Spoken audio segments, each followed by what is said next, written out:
Okay, welcome. We are waiting for some batteries for a remote, but we're going to go ahead and get started just as we go, and hopefully the batteries will arrive. And so the director will start the meeting. Go ahead. Good morning, everyone. Good morning. In compliance with notification requirements of Ohio's open meeting law and section 101.021 of the codified ordinances of Cleveland, Ohio, 1976, notice of this meeting has been publicly posted. All boards and commissions under the purview of the City Planning Department conducts its meetings according to Robert's Rules of Order. Actions during the meeting will be taken by voice vote. Abstentions from any vote due to a conflict of interest should be stated for the record prior to the taking of any vote. In order to ensure that everyone participating in the meeting has the opportunity to be heard, we ask that you use the raise hand feature before asking a question or making a comment. The raise hand feature can be found in the participants panel on the desktop and mobile version and activated by clicking the hand icon. Please wait for the chair or facilitator to recognize you and be sure to select unmute and announce yourself before you speak. When finished speaking, please lower your hand by clicking on the raise hand icon again and mute your microphone. We will also be utilizing the chat feature to communicate with participants. The chat feature can be activated by clicking the chat button located on the bottom of the WebEx screen. Call-in users can unmute by using *6. All meeting activity is being recorded via the WebEx platform. These proceedings are also being live streamed via YouTube. All requests to speak on a particular matter via our website, email, or number have been considered. We've also received emails from those who have provided written comment on a particular matter. Proper channels for comments are listed below. Any and all communications with members of this body that are not communicated during a meeting of this body and/or do not follow procedures for public comment established by this body are unwelcome and will be disregarded. You can see below the proper channels for public comment: sending an email, calling or leaving a message, and/or sending a letter, dropping off comments at City Hall. Thank you. Okay, so we are going to call the meeting to order and call the roll. Michael? Anthony. Present. Downing. Present. Fluker. Present. Curry. Present. McCray Scott. Present. Slight. Present. Madam Chair, we have a quorum. We have a quorum. First order of business, good morning, everyone, both in the room and online, is to approve the minutes from the previous meeting. And those have been posted in advance. There's also a copy here at the table if anyone needs them. But if everyone is okay, I will make a motion to approve the meeting minutes from March 31st. Madam Chair, I move approval of the meeting minutes from March 31st. Do we have a second?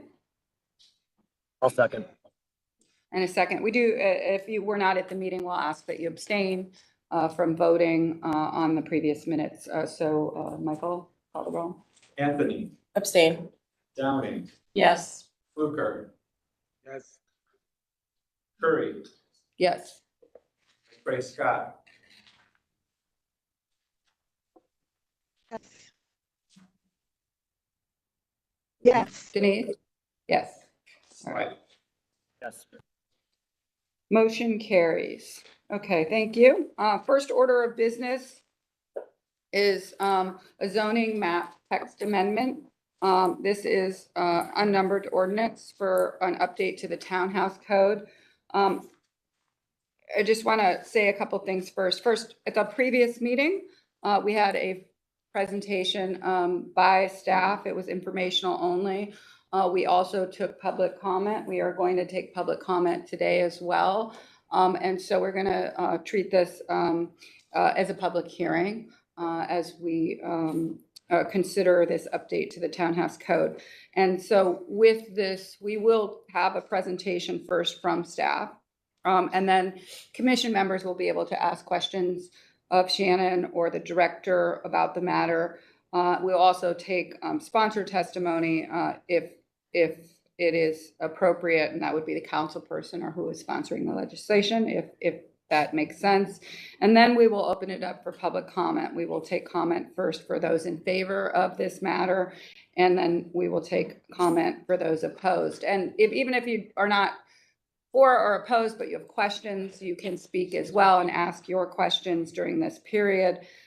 We ask that you please state your name clearly and your address, and that you also please address the chair with your comments, and ask that you will be given 3 minutes or less for your time here today so we can get on to other matters. It's a pretty large agenda today. So with that, the first item is this zoning change or update, the zoning code. Shannon, thank you, and look forward to the presentation. All right, good morning, Madam Chair and Commission members here and online. Excuse me. Today we're going to walk through the Townhouse Code update that you've seen several times now, and we think that we're at a good place to move it forward for a vote. So a little bit about the history. The updated Townhouse Code was updated in 2018. There's been over 25 plus townhouse projects reviewed by our staff as well as this commission, including landmarks. We've been preparing this update since 2020 and associated planning commission meetings where you've seen update presentations was July 16th, 2021, December 2nd, 2022, and March 31st, 2023. I've included the links here so that anybody in the public can click here and look at the YouTube presentations of the evolution of these updates. Additionally, we took public comment period with some proposed changes. At that time, it was more open-ended, if you will, because we wanted to generate the most amount of public feedback as possible. And then we narrowed down from those comments to more legislation that we presented to you at the last planning hearing, just as a presentation. And then we again took in some more public comment. And so again, those public comments have generally been consistent across all of these hearings and all of these presentations. People really wanted us to clarify the process, definitions, maintain the current language regarding complementary and block sensitive. People all over Cleveland, even across the state, felt that that was really important. Landscaping requirements, add some outdoor amenity space, address the townhomes that are fronting alleys, when appropriate, have some type of complementary by looking within 100 feet of all the properties, and to add minimum lot areas and minimum lot sizes. Human scaled materials could also apply to facades and auto ports or motor ports. Differentiate between pavers for motor courts, pedestrian versus vehicle that is snow friendly because Cleveland has lots of snow. Use words, scale, complementary, compatible, and then balance regulations for context-sensitive projects by allowing new and flexible and different design approaches and architectural style that is in scale and proportion with the existing context. So the general feedback and review, we have gotten review from architects and developers across the city, block clubs, council, staff, fire officials. The chief building official has weighed in. The chief zoning administrator has reviewed the updated proposed changes. People in our landmarks commission, staff have reviewed it. Various organizations across the city and the state, including the Cleveland Restoration Society and the Ohio Historic Preservation Organization. The review of best practices of others, townhouse code regulations in other similar situated cities. And then there's been a legal review as well. And then also we recently received support of these proposed changes from AIA Cleveland. So I just want to reiterate that there is a lot that we have to balance when we're looking at these townhouse regulations across the city of Cleveland. First and foremost, we have to regulate for the public health, safety, comfort, and general welfare. We want safe and walkable neighborhoods. We want to be transparent. We want to involve the community. We also want to make sure that any new development that's infill has context responsive compatibility. We also have to be aware of private property rights. We want predictability and clarity. We want efficiency and customer service. And then there is a real need for affordable missing middle housing in the city. So the goals of this update was to consider and process the public comment, clarify the process and definitions based on user feedback, refine the conditional use in the single and two-family provision, new definitions and regulations for motor courts, and address interior frontages, especially for interior infill lots. And so the townhouse project application process, this is really, we clarified the process not only for the public, but our staff across all departments and how that looks when the application comes through. And so essentially an application is either submitted to one of our planners or building and housing. It's assigned to a zoning planner in our division of city planning.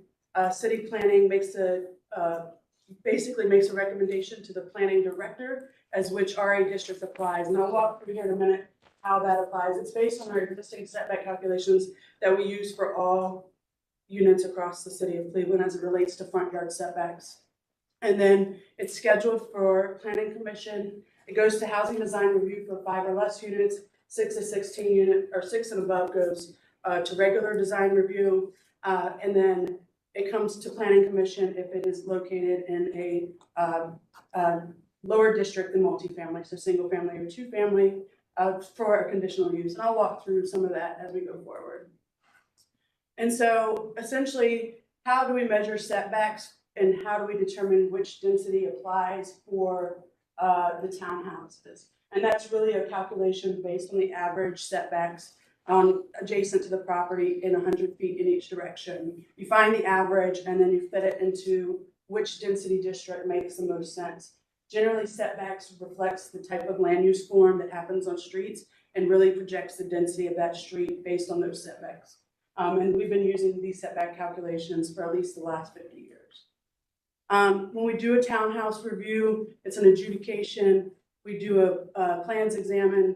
We examine the plans. We put them through this adjudication chart, and then we work directly with the applicant to either make corrections, to really be compliant with the zoning code. That is the expectation, or they would go through the regular Board of Zoning Appeals variance process if they can't meet one of the regulations in the townhouse regulations.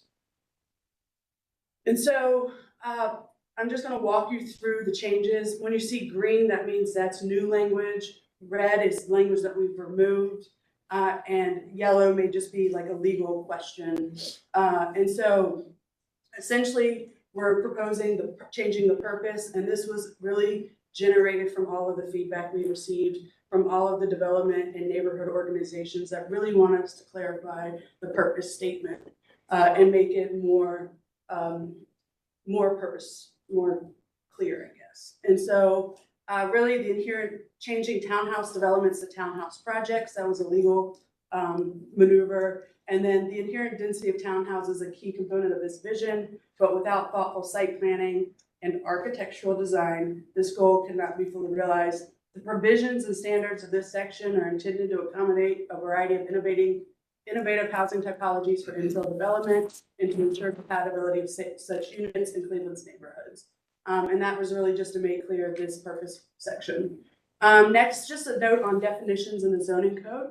They are not required to and should not be the same as definitions in the Ohio Building Code as imparted upon us by the Chief of Building in the Department of Building and Housing, as well as our Chief Zoning Administrator. The Cleveland and Ohio Building Code draws from an international building code. Zoning code definitions are context-based to meet a purpose and are not general. Zoning code definitions call out in any chapter are for a specific context. So definitions that you see within the townhouse section of our zoning code are townhouse project specific. Same with our overlay districts, those are overlay specific. The Midtown Mixed Use District, those are Midtown Mixed Use District for those specific sections. And they take precedence over general definitions found in 325. And so just a little bit on the townhouse definitions. We've added the definition townhouse project and added some context, essentially stating that it's any combination of single family detached dwelling units, townhouse units, or townhouse buildings submitted to the city as a unified development proposal.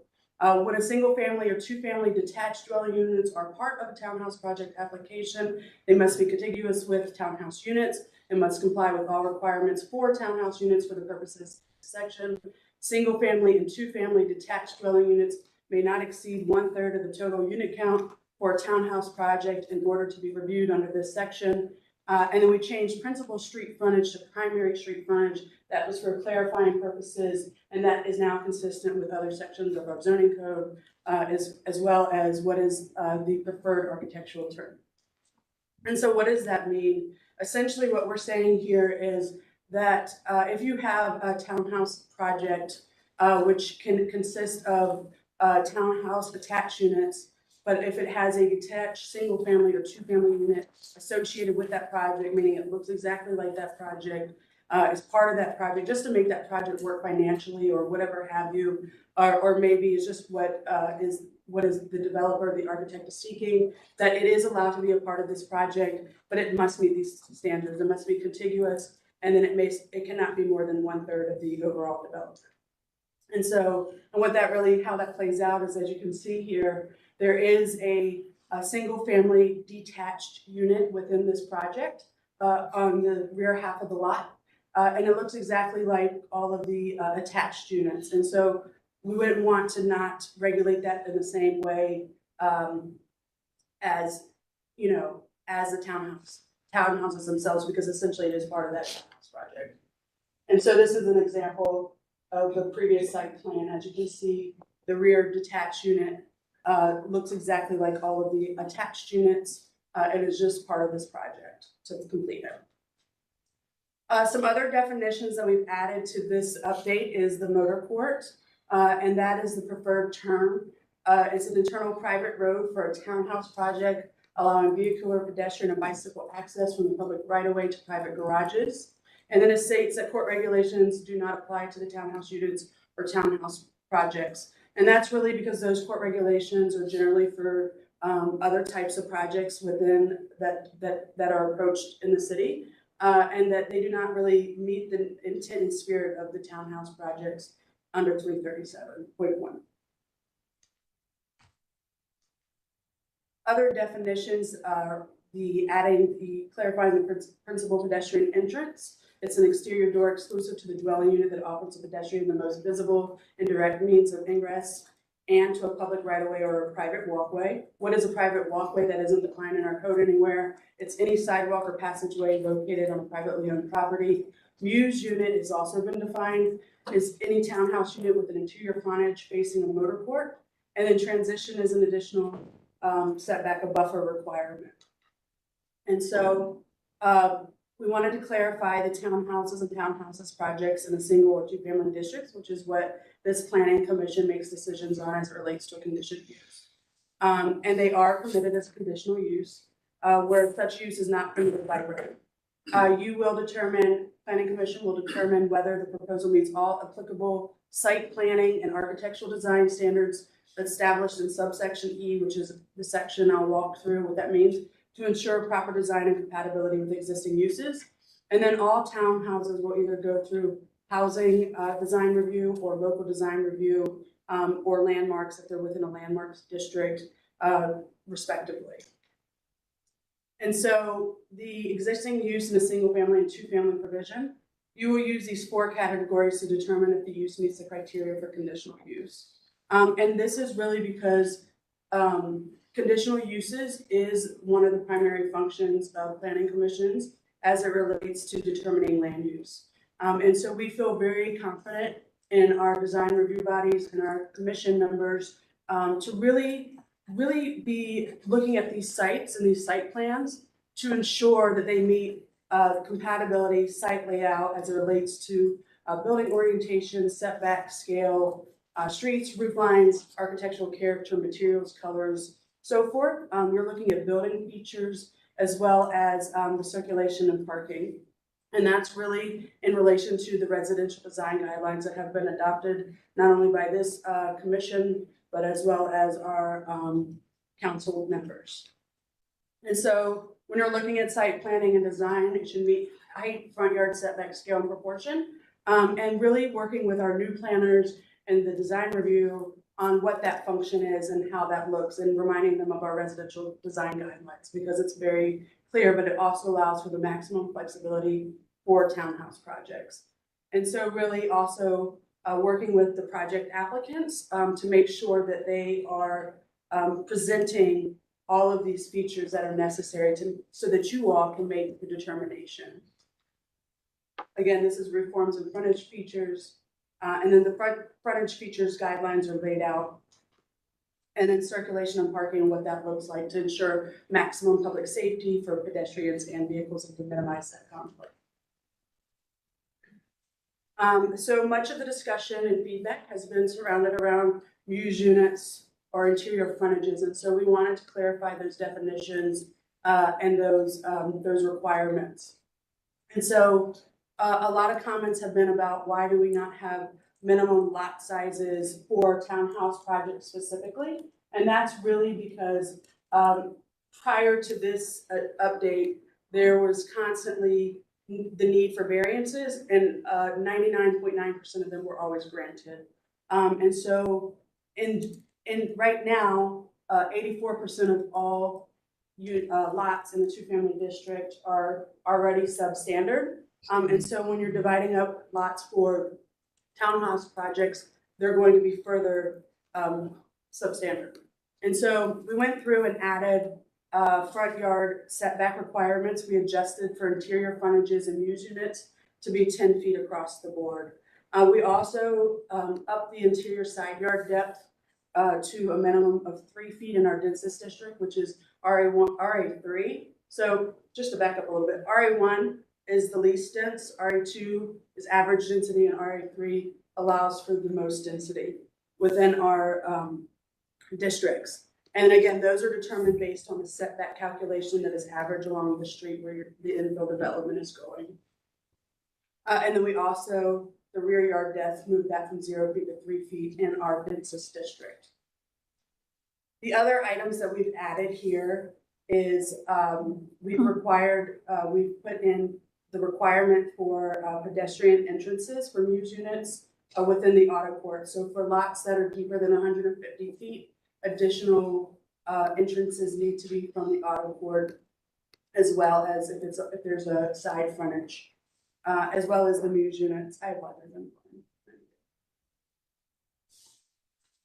And then we also added the transitions. And so essentially what that is the required buffer within, and I'm going to read from here because legal made an edit.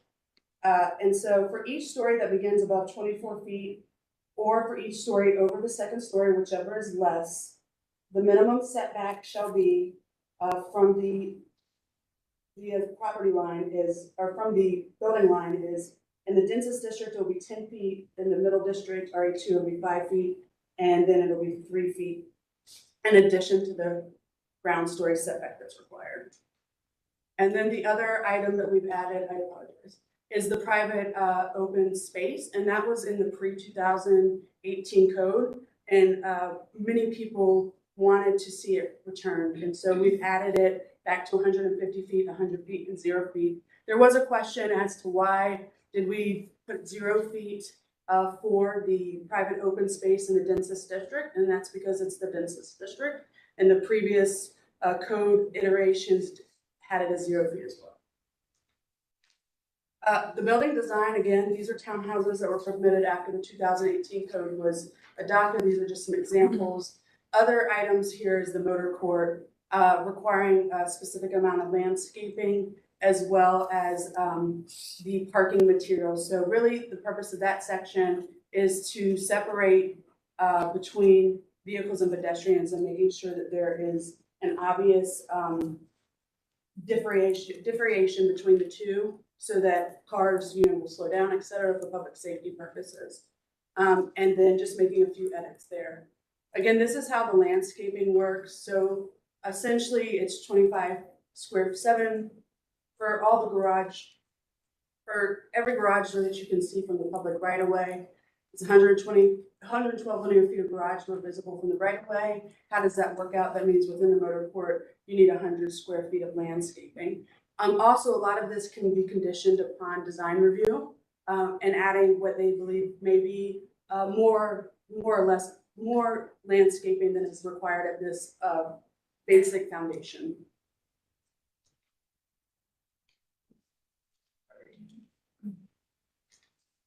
And lastly, we wanted to clarify the procedure as it relates to procedures and appeals and the process of how this happens. And so the submission of an application, we're requiring obviously the application to make sure that they include context within 250 feet in alignment with the design review requirements of 341. And then if it is in a two-family or one-family district, the townhouses are permitted by right in multifamily. Anything below that requires a conditional use. We will make notice similar to what we did with BZA a few months ago or last year, as putting a sign on the project property site.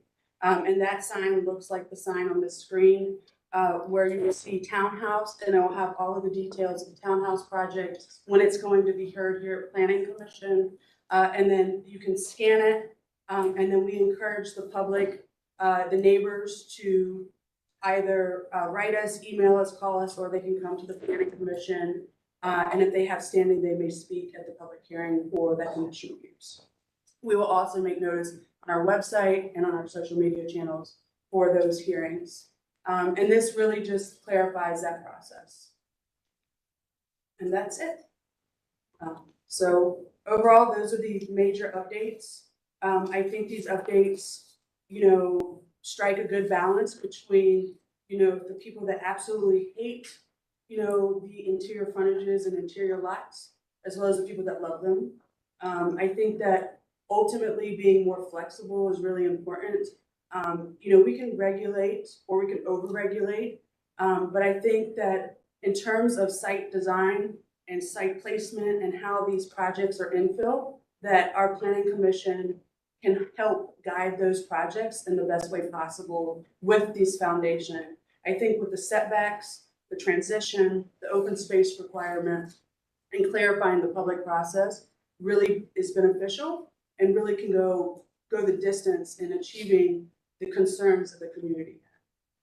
Thank you. Thank you. Just again, to clarify the process, first, we will have any technical questions from commission members only before we open it up for public comment. And after the public comment, once I'll close the public portion, then the commission can have a discussion or give opinions or thoughts. So opening it up first to any commission members for any questions for Shannon or the director technically about the code or the changes that are proposed. Madam Chair to Shannon, can you go back to the clarifying procedures slide, please? Thank you. So I had a question, I believe it's, you reference H1 where it states, except for those provisions that require determination. See where I'm at?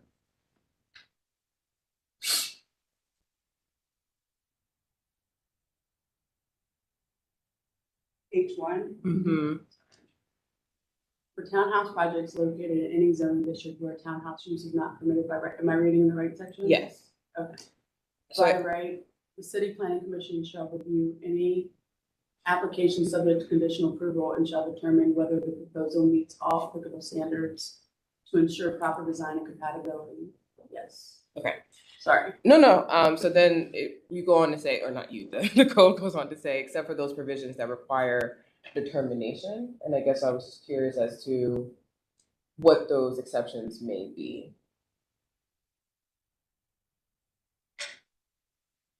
Sorry.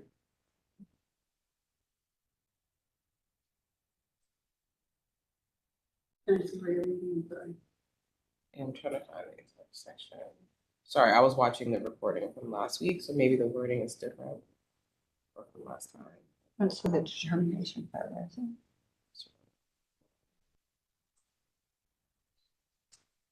I think it's under the referral for the city planning commission.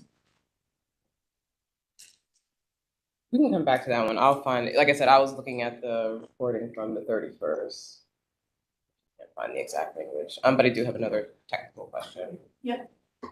So on the page where you talk about what the planning commission should be considering when we're evaluating for conditional use. Back to that page.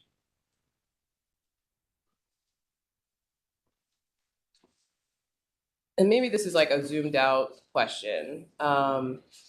So as we evaluate overall conditional use, at what point, or is there a point when a particular district is changed because there's density of a particular type of housing typology?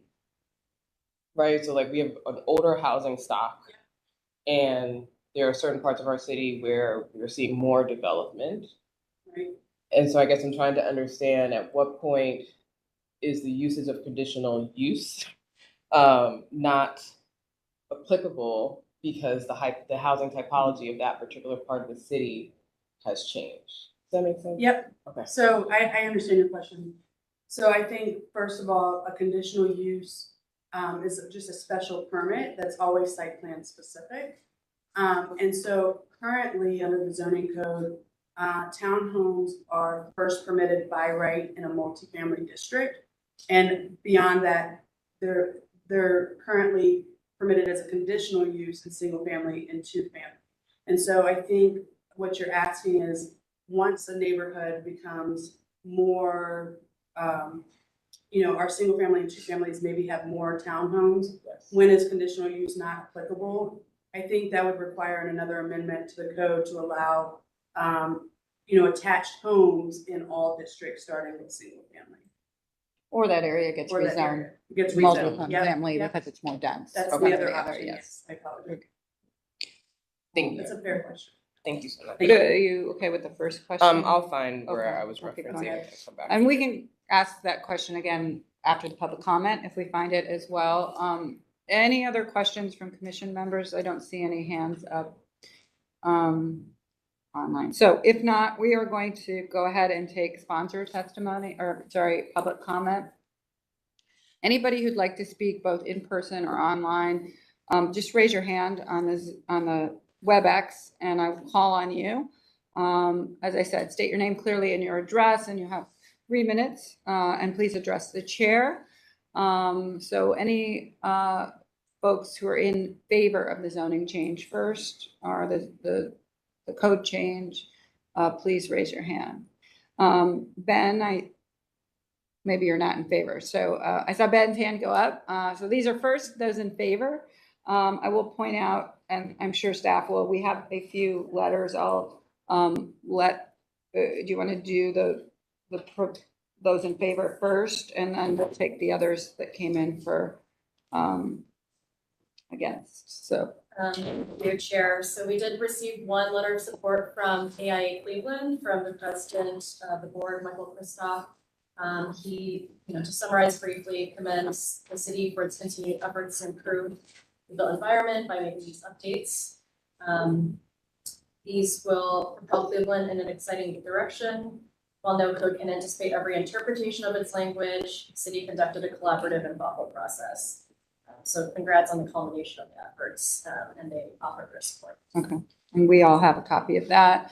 All right, so I don't see anyone else speaking in favor. Anyone who's opposed to the zoning change, who would like to speak, or has any suggestions for additional changes? So Ben, I see you on. Thank you so much, Madam Chair. Ben Yes. Trimble, Chief Real Estate Officer for Ohio City Incorporated. We are not voicing an opinion either in favor or against these changes. I did just want to reiterate some concerns we have the existing code. I am not completely certain how these changes affect some of these things. I think that some of the changes regarding setbacks actually are certainly a positive change towards some of the things that residents of our neighborhood, certainly where we've seen a lot of these projects come through. I think that some of those setback changes on the interior sidelines do make some changes that will make a lot of folks happy. I'm just going to reiterate some of the concerns we have with the existing code, because I'm not certain exactly how this code will change those things, and maybe this commission can think about those. The largest one that we see is the RA3 designation being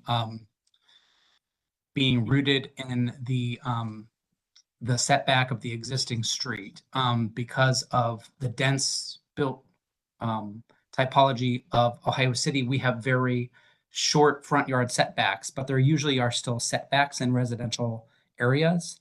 And so an RA3 designation being rooted in a short front yard setback tends to end up with a minimum setback of an RA3 district, which produces a form that I don't think is super conducive to residential living just in general, but is a little bit out of odds with our neighborhood context. And so I would encourage the commission just to look at that. I'm not certain what the right answer is. I think that the previous code that's adopted has a number of issues, but the one thing that it is context specific. And so I wonder if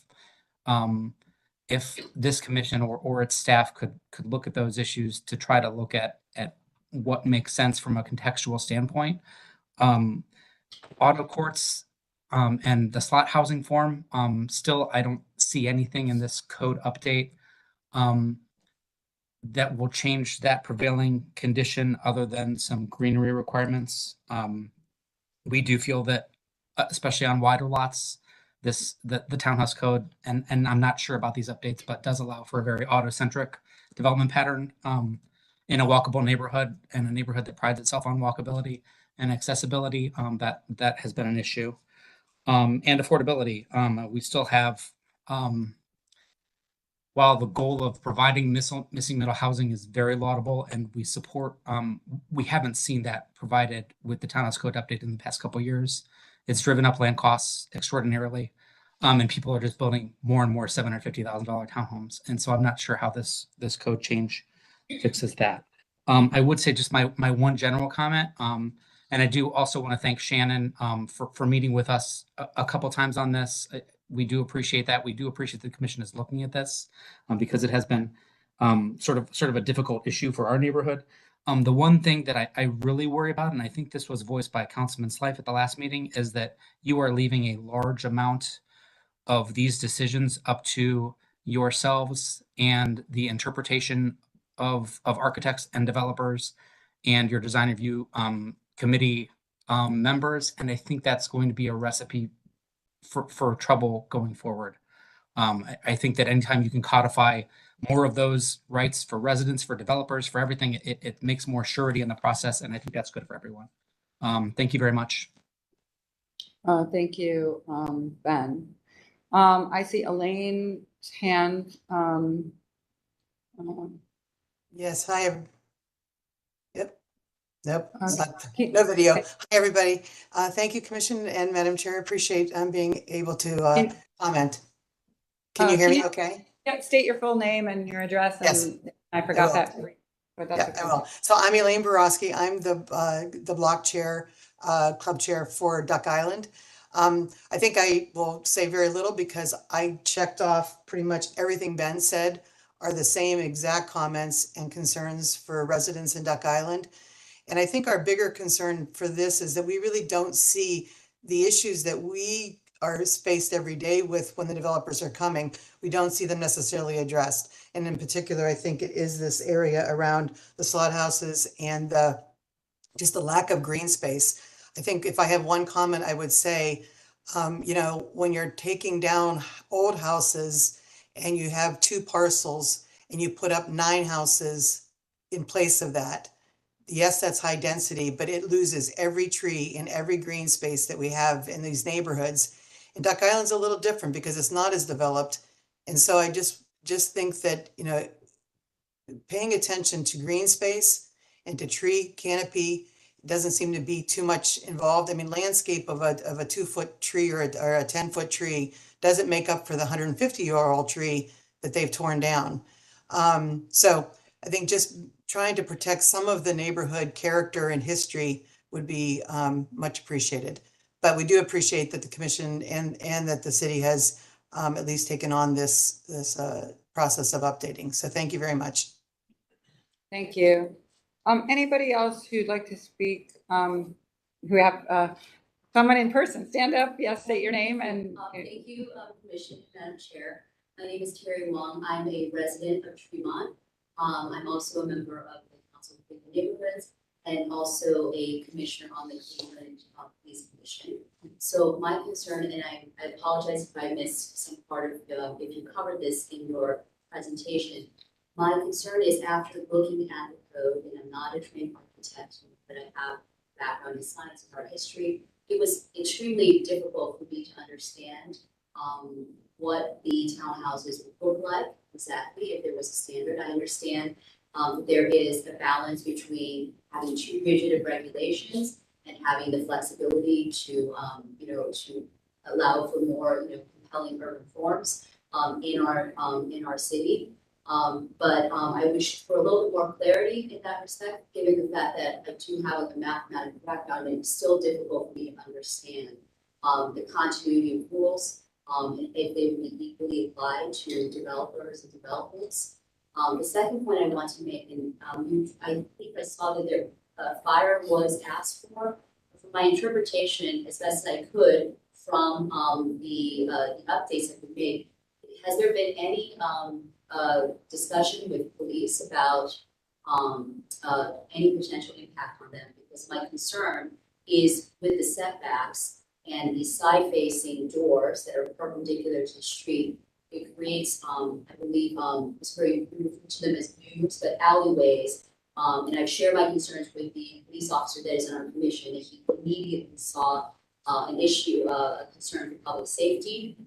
So I'm just wondering if all key stakeholders in the public safety realm, not just fire, but police officers, including those that are walking the streets and understand how the topology of these townhouses may affect their job, have they been engaged in any way in this discussion? I think that's very important. I'm speaking for myself. I haven't engaged with the entire police commission on this because we have had many issues already in Tremont, as everybody knows, with petty crime and also with in excess of these new buildings and developments being used for Airbnbs and parties. And one of our sergeants has expressed frustration that there's nothing that they can do about this except when the party, when the party is happening and when the assembly is happening.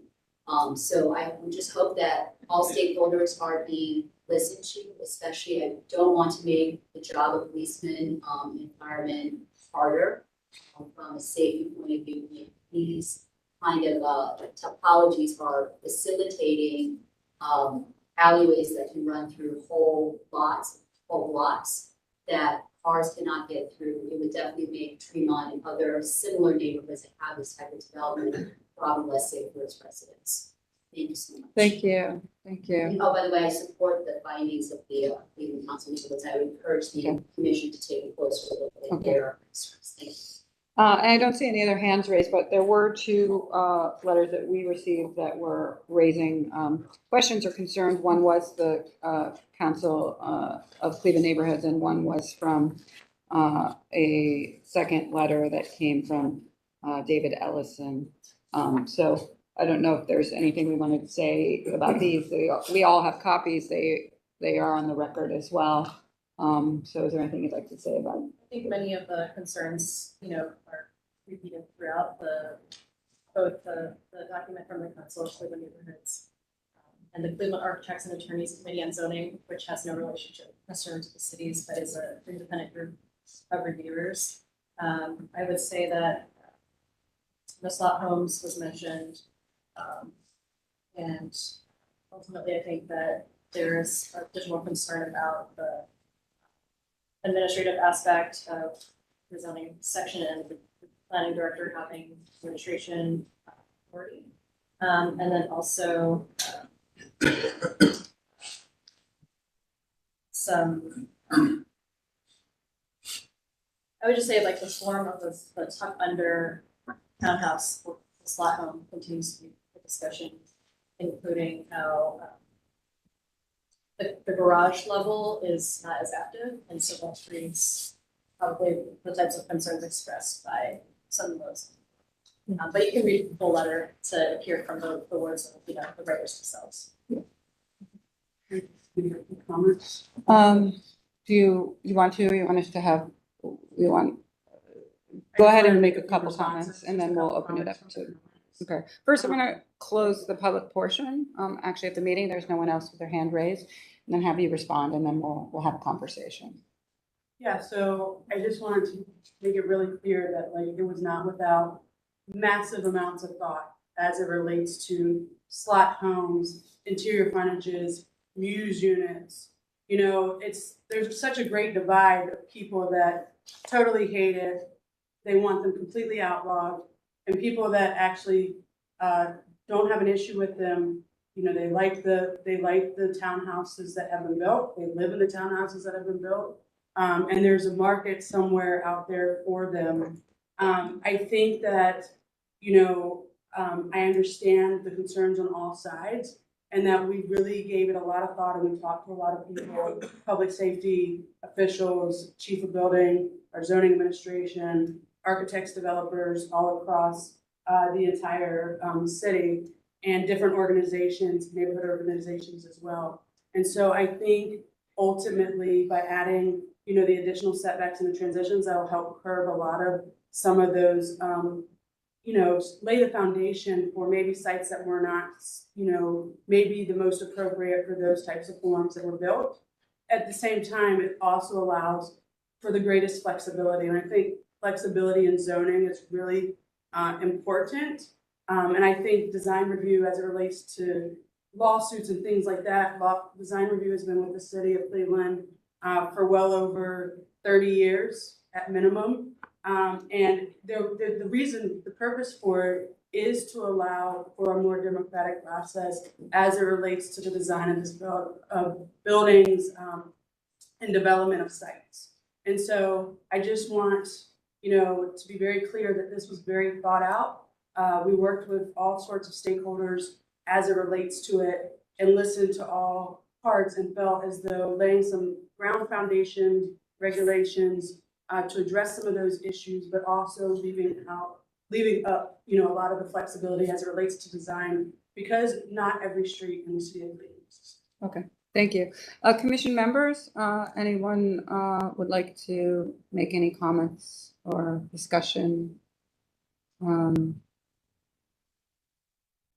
Online. So, first, I will say I really want to thank the staff. I thank the director. Herculean effort over a period of time. I think this also crossed administration, and so we as a commission, the planning commission has been asking for this update because it's been we have had a difficult time really having some of the elements that have been raised, I think, by Ben and others, an ability to address them. And so I want to thank the staff because it does give us the ability now to address the things that you have heard me talk about, which is how to ensure that there are front doors, that they are safe, to your point, that they cannot go back a certain amount in terms of the alleys or mews and not have front doors, so people are put in unsafe situations. This does address that in terms of how many units you can have that don't have actual front doors close to the main street.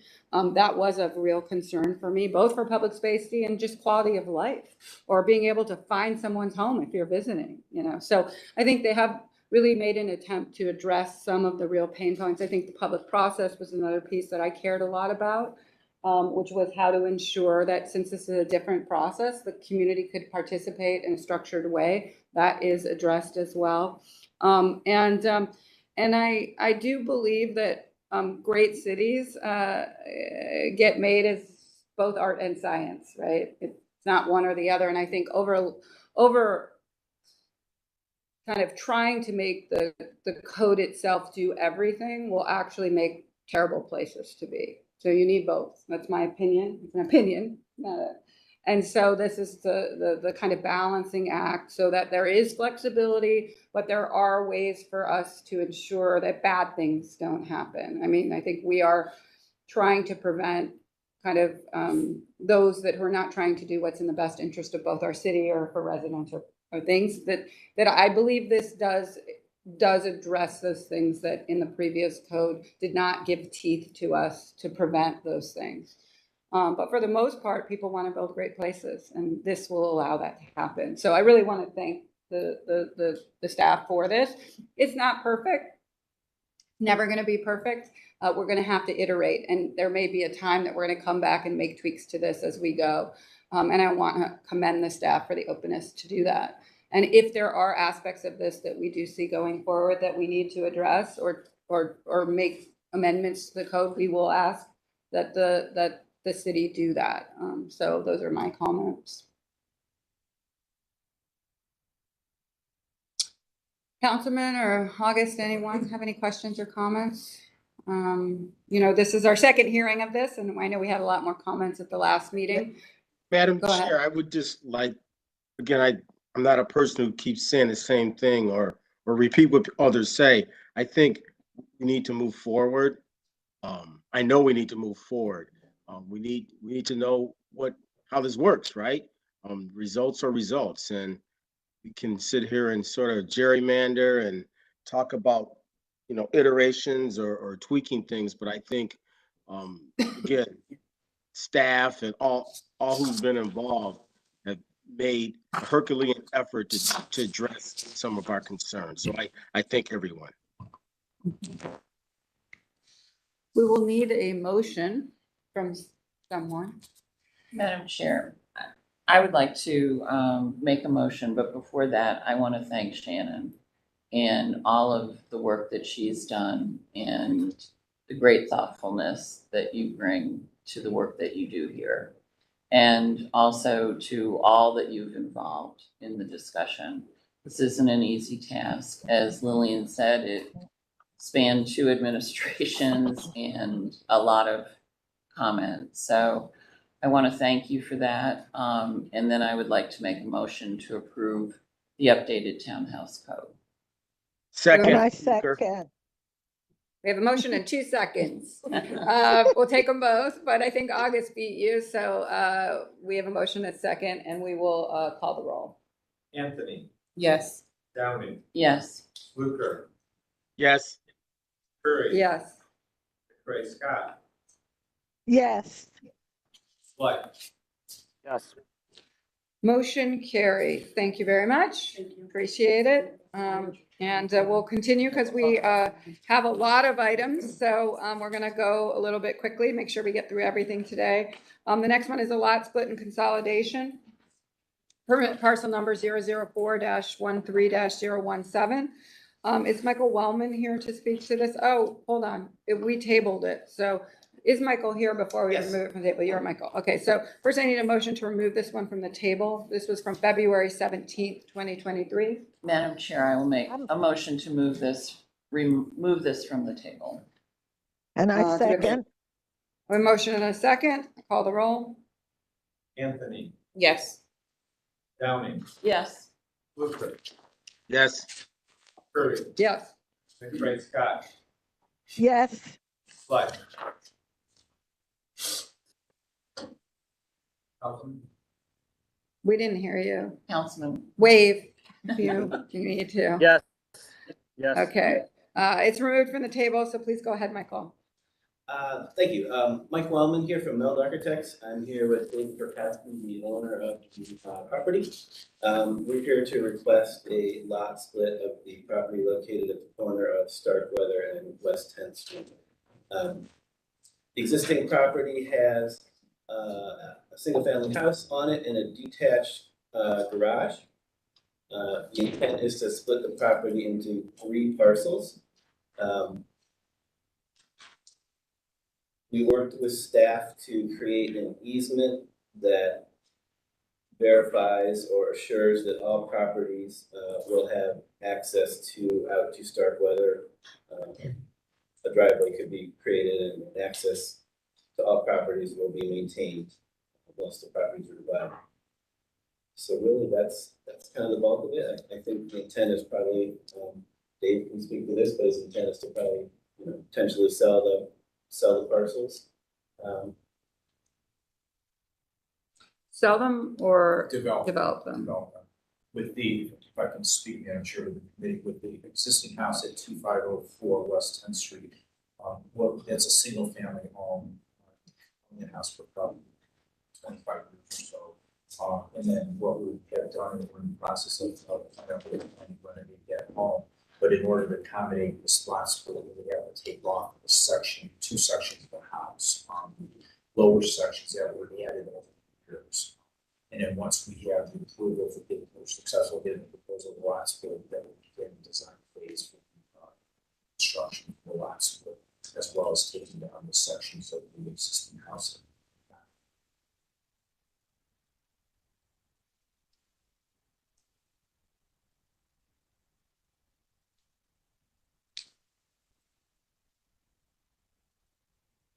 Commission members?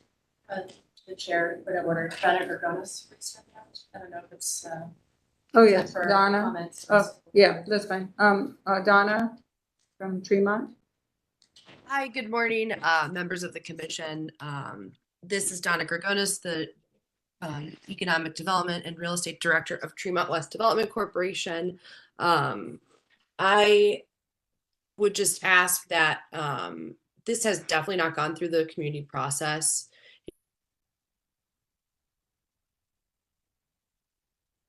We lost you, Donna, for some reason.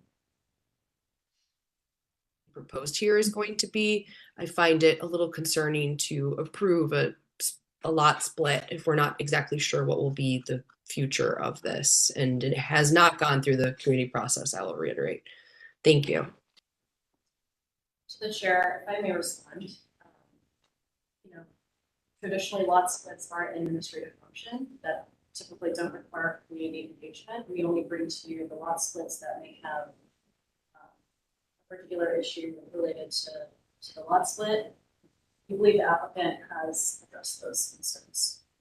So, again, I'm not familiar with having to bring lot splits to the community process, and would ask that you review it today. Okay. Can you go back to the site plan, I do have a question. So the blue outline here obviously is not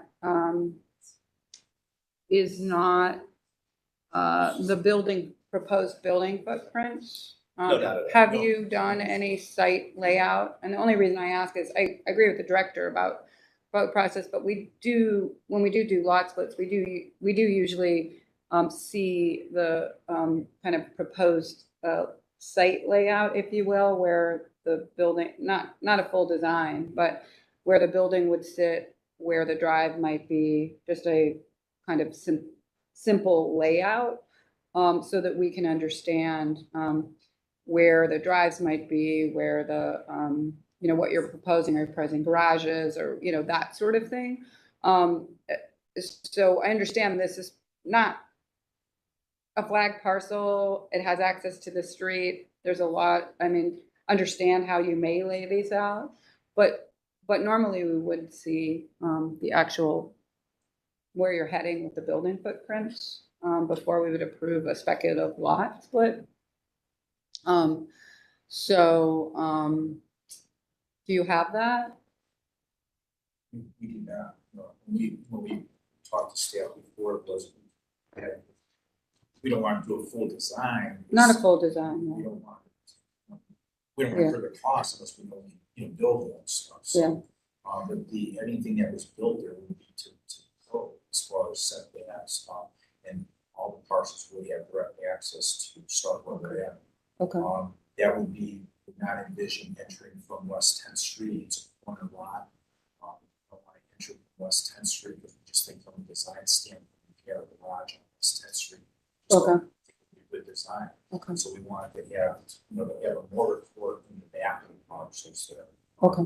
Does Shared the blue outline, I'm gonna just speculate that the smaller lot will require a variance. You just said that, my guess is that it's going to require I a think it variance. does, yeah. So We tried to kind of show potential buildable area with those Yeah. blue, just based on setbacks, but yeah, I think that it may require a variance Of for course. lot size. Yes, yeah, of course. And also probably for, from a design perspective, where you're gonna put the garages and those sorts of things. These will require variances. They will not be as upright which is why we usually like to see at least where you're laying them out. They're not overly complicated, and I can understand how they might happen. It's just a procedural thing. So up to commission members, any other questions or comments? Donna, her hand raised. No, she took it. Madam Chair, I'll move approval of the lot split at 2504 West 10th Street. Second. We have a motion and a second. Any other comment or question before we vote? Okay. I will say though, for the future reference, my preference would be to staff that we see the actual conceptual. I'm talking about full plan, but a kind of a massing of where the building would have sit and where we can understand that requirement. I will say, as this comes back, I personally don't want to see multiple units, meaning like, since we are approving the lot split, this is why we would want to make sure you're not going to come and pack 3 or 4 units in one lot. And I know you'll say that, but that's why we need to see it. So I'm putting that on the record so that when you come back, I have said it. And so we'll call the roll. Anthony, Yes. Dowling, Yes. Fluker. Sorry, Hawkins.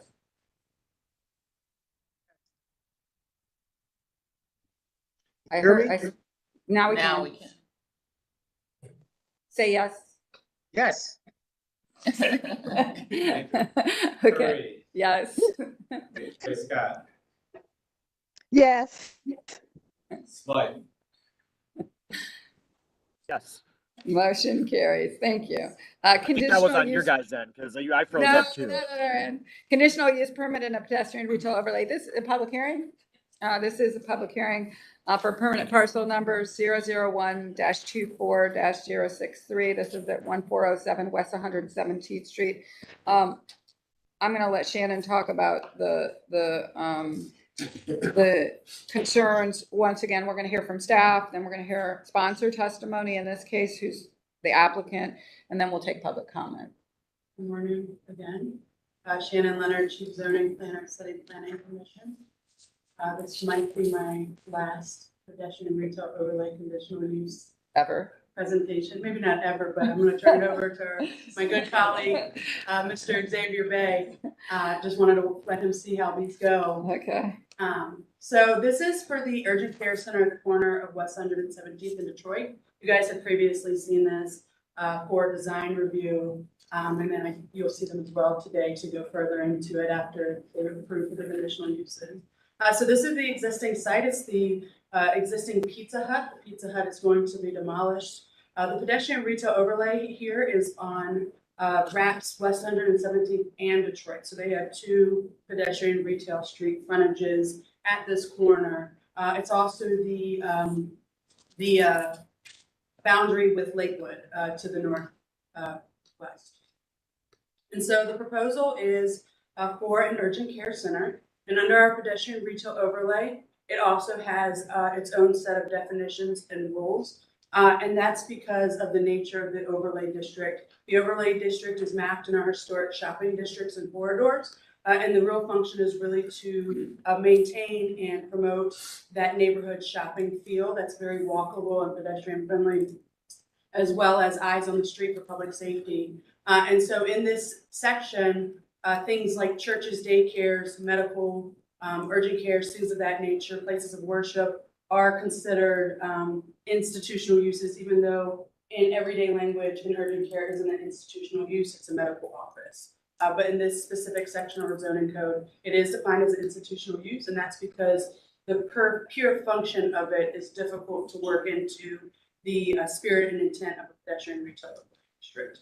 And so this is a conditional use in which this planning commission will determine based on this criteria if it is the proper use at this location. And so the subject building space was designed specifically for the type of use for an urgent care center. Obviously the Pizza Hut is being demolished. and they're going to be building new construction. The denial of such an application for conditional use would result in long-term vacancy of the subject property as demonstrated by the applicant, and the proposed use is needed in the immediate area and a suitable alternative locations are not available.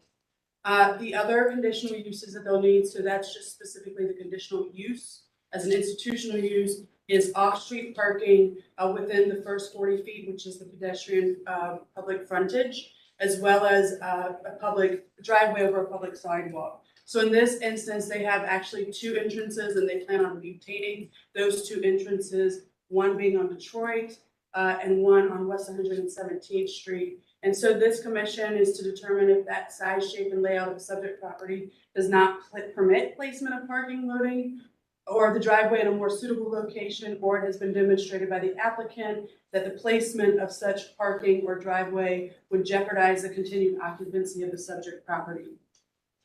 And so, again, this is just showing the site plan. So this is the existing conditions. This is the new construction site plan. That line there, so those first two handicap spaces and the two spaces on the east are within that first 40 feet. And then obviously you can see the driveway over the public sidewalk along Detroit and West 117th Street.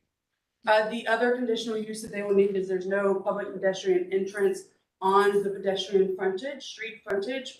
In this case, there is one located on Detroit and one oriented towards the parking lot on the east, but there is none on West 117th Street. West 117th Street is a pedestrian retail frontage. The conditions with that is the proposed use will occupy an existing building. This is not an existing building, so that doesn't qualify. Placement of the pedestrian entrance in a location other than on the pedestrian frontage will result in a more suitable pedestrian access. And so that's really what the drawing above is what the West 117th frontage looks like, or is being proposed to look like. And so they need 4 conditional uses: the off-street parking within the first 40 feet, the driveway, 2 driveways over a public sidewalk, the institutional non-retail office use, and that any building enclosed use that does not have a public pedestrian entrance from the pedestrian. Before we take sponsored testimony or public comment, to the commission, I want to point out that we did see this conceptually and did approve it. So my question just before we do this is, there's nothing that has changed in the site plan that we're going to see next that dramatically, because the changes relative to what we approved. Yeah, the only things that changed, I believe, are they added the pedestrian entrance on Detroit in the courtyard there in the front. And they added the additional, they now meet the glazing requirements on West 117th Street. So previously, I think it was like 30%. The requirement is 60%. They do meet the glazing.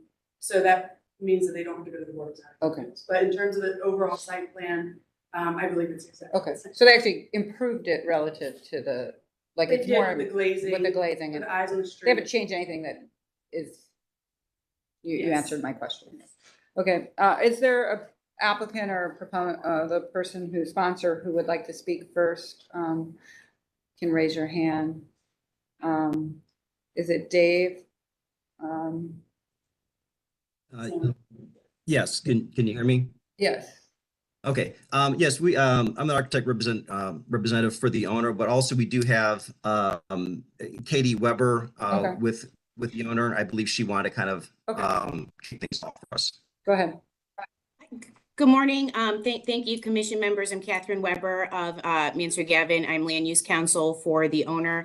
Dave Sambor is here to present. He is the architect for this project.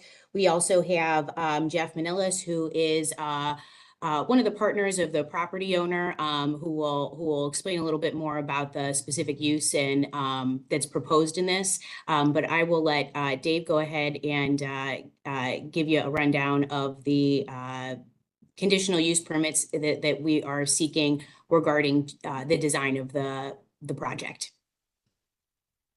Yeah, so yes, I'll touch on the design ones, and then as far as the use group, as far as the qualifications for the institutional use, Jeff Manilis would have that information. But first, regarding the design, the first one being the driveway entrances. So yes, we do look to maintain both existing Drive, curb cuts, the one off 117th and Detroit. And you can see how the site is situated. Our building is in the same proximity as the existing Pizza Hut. The parking field is maintain the same existing parking field with the change of eliminating some of the spots on 117th. So those parking spaces do currently go basically all the way to the sidewalk. So as far as the situation on the site, as far as the size, shape, and layout of the site, we feel is the most appropriate use, because if we would have moved the building away from the street and moved parking closer to the street, that would be contrary to the intent of the pedestrian retail overlay, where the intent is to bring the building more closer to the pedestrian area and the parking would be more concealed. So this size, shape, and layout we feel is most appropriate for the pedestrian retail overlay. As far as the parking within the 40-foot of the property line, again, these are all items we have reviewed with Adam Davenport and the Design Review Committee, and they agreed and felt that it was appropriate to leave those parking spaces because we do have the entry element that is both facing Detroit and the parking area. And being that the handicap spaces are in this location, the agreement was that this felt appropriate to leave these parking spaces. You know, could we shift them back? Yeah, that would be possible, but for the benefit of the patrons and that travel distance from someone needing assistance to get into the building, we felt it was appropriate to keep those spaces in their current existing site configuration. What we did, though, is we do have a very substantial landscaping we've provided to create more of that buffer of the parking area, both at the entrance at Detroit and at the entrance off 117th. So that is kind of how we looked at the off-street parking and the drive size. As far as the other item for conditional use with the building entry, we understand it does per the code look for an entry off of Detroit 117th. Again, we reviewed this with the Design Review Committee. And as far as the idea of being a more suitable entrance, we agreed it would be best to have an entrance on the corner by Detroit. So especially since we're talking about pedestrian access, we do have the bus stop that is located in close proximity to this corner of our building. We want to make sure we did have that entry off of Detroit to, again, have that pedestrian connection. But as a control point for the building too and access, this was more suitable than thinking of trying to add another additional entry off of 117th. I know the other item which we would pursue and want to get approval, or I guess in favor of, would be the building setback, which will require a variance. This again was something we discussed with Design Review, and I see Adam Davenport is on here as well. We have that set back from Detroit, and part was our request to create more of a public area, a plaza outdoor seating area that would again enhance the area from for the public to have that area, especially right outside the bus stop area. And this additional setback off of Detroit allowed for more landscaping all along Detroit, which again was a point of discussion with the Design Review Committee to soften up the feel on the pedestrian side. By the ability to have the amount of landscaping we have along that area. So I believe that addresses the three design review, the design related conditional uses that we are seeking. Okay, thank you. Adam, I see your hand raised. Thank you, Chairwoman. Good morning, Commission members. Yeah, I think we'll see it when Dave presents the design as well, but the committee really pushed the applicant to address the frontage along 117th in Detroit to meet the PRO conditions, I think, to a good extent, while still working within the use that the medical designation has. So I think there's a tricky balance between wanting to not inhibit people who are going to this medical facility be further away from the actual entrance and space of it, but also addressing the street frontage that the PRO speaks to. So I think since the last time you saw it conceptually, and we'll cover it in the design portion as well, but there's almost double the amount of glazing on the West 117 frontage. The Detroit Avenue entrance interacts more with the street as well, and addresses that corner a little bit better. Thank you. Okay, thank you. First we'll take a public comment for anyone in favor of the zoning change or in favor of the conditional use. Please state your name, raise your hand, please keep your comments very brief. We need to move quickly through this agenda. Madam Chair, I have an email that I received from Chelsea Kovar, Director of Economic Development, Northwest Neighborhood. She supports. Okay, neighborhood group supports it. Catherine, I know you're an applicant, so is there anything else you'd like to add? Because we'd like to keep moving for the public comment. I just wanted to touch on the use part of this as well, and to give a little bit of background about, I know that the property owner here went through a lot of community input in order to determine what the best tenant and use they could bring to this particular neighborhood would be. It's our position that this meets two out of the three criteria in order to grant a conditional use for this particular use in this area. And I can let Jeff give a little bit more background on this particular use and what they have done in order to bring this to the community. Okay. Okay, Jeff.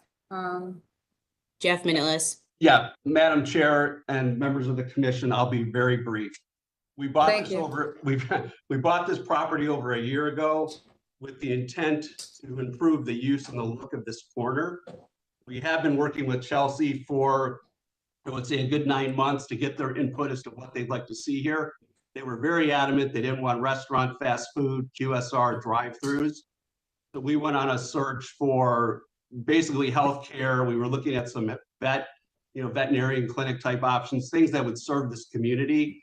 And we were very fortunate to stumble into Wells Street, which is a national urgent care operator with a concentration in the Southeast, and they have some units in Michigan.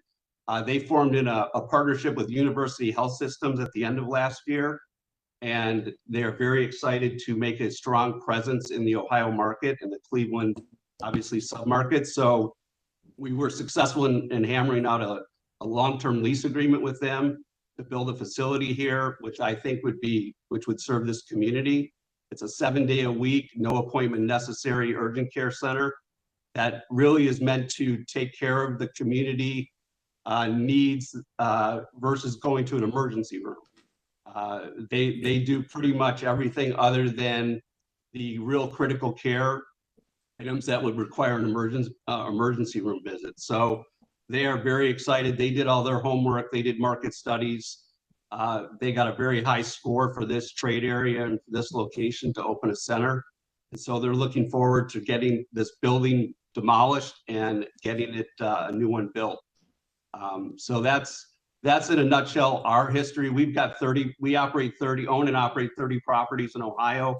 Most of them concentrated in Cleveland. Some we're not new to the Ohio market. And so we're just excited to add this trophy property to our portfolio. Okay, thank you.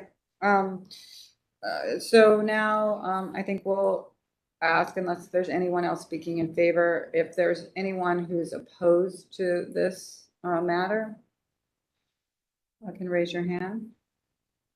I don't see anyone, so we'll close the public portion and ask commission members for any questions or comments. Madam Chair, I'd like to move approval for the conditional use permit in a pedestrian retail overlay district, specifically at 1407 West 117th Street. And I second. Oh, we have a motion and a second. Let's call the roll. Anthony, Yes. Downing, Yes. Whipker, Yes. Curry, Yes. McCray Scott, Yes. Slight, Yes.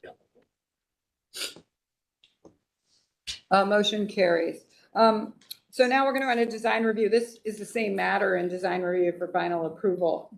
I will need to swear you all in for this. who is speaking. Do you swear to tell the truth, the whole truth, and nothing but the truth as you shall answer to the penalty of perjury? I do. Yes. I do. And I'm gonna ask, just because we need to move quickly, that you present really only the changes or the conditions from the previous case, the conceptual or schematic approval, and move pretty quickly through since we've seen the design, and focus on those changes that you've made, especially the enhancements to the conditions. So please go ahead. Absolutely. Are you control? Okay. Yep. Next slide. We know where the site is. Next slide. This is the PRO area. Next slide. Existing Pizza Hut. Next slide. And these are just then some, if you want to move on to the next, these are the areas we've seen before, the adjacent areas. Can continue. And next slide. And the interior photos, what's being demoed. Next slide. Site plan, again, we discussed the site plan conditions, which we just really discussed regarding the variance that we'll need in the conditional uses that are now approved. Next slide. So as far as the design, this is where we had some changes. What we have here is a color palette. We worked with the design review committee to make something more compatible with the area. So this color palette was accepted by design review. You can see on the west elevation, we have increased to meet the PRO of 60% glazing of clear glazing on the west elevation. We have raised our parapets higher in order to conceal potential views of the rooftop units. The one thing that we had in design review, which we agreed to, is that we will be raising our lower parapet minimum of 8 inches in order to provide a little additional screening for any potential rooftop equipment. And we also will be wrapping our base building materials to the back side of those taller parapets. So if they're viewed at all, they will have nicer finishes versus just a membrane roofing rolling up the back side. So those are the main changes in our design as far as the color. Next slide.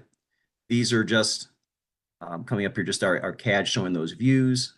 Next slide. These would be other CAD views. Again, just the color elevation already kind of reviews these design elements. Very similar to what we saw in the previous submission. Next slide. And this goes to our landscape plan, which is in essence very similar to our previous submission. There were a couple additions, I believe, of a few trees. We had added our landscape island, and we basically made sure we enhanced enough everything along Detroit and the entry at 117th, which I believe just a few additional trees we had added in those areas per our discussions with design review. Next slide. And this basically has our same palette you had seen previously. We just have added the addition of showing the a trash receptacle that would be out in the landscape area, as well as the bench that would be utilized here. And then the final slide. This just shows the photometrics where we are providing new lamping. This only shows the lamps within the site. Right now, the parking lighting was a little bit low, so we were providing new fixtures on all 4 existing posts in order to average 1.2 foot candles, and the code was looking for anywhere between 1 and 1.5 as far as the recommendation for the site lighting. Where we don't show lighting really on this plan is where lighting is enhanced from the street at the corner of 117th and Detroit, so we have adequate lighting at our entry as well. And that's your quick summary of the design review. Commission members, any questions or comments?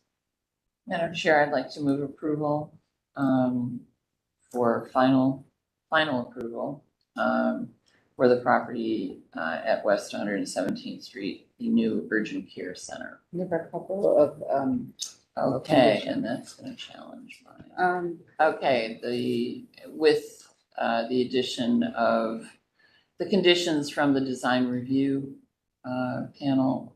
Number 1, a parapet on the main roof line be increased at least 8 inches higher.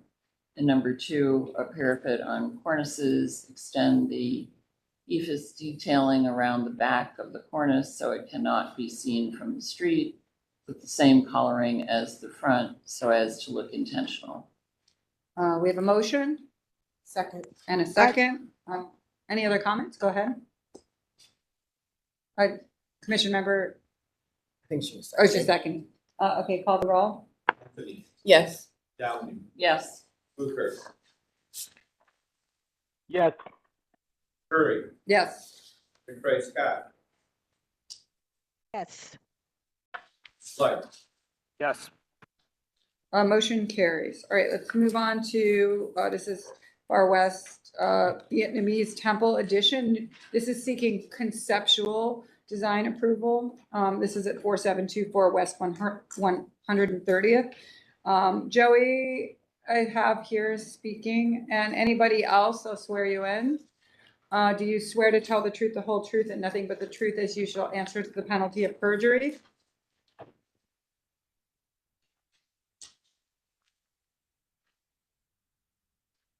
Anyone here for this project? Joey Manarino? Adam Davenport is on the line. You can just Can table. you just double check to see if Joey's on?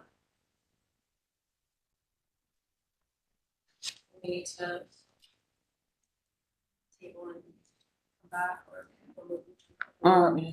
I think, yeah.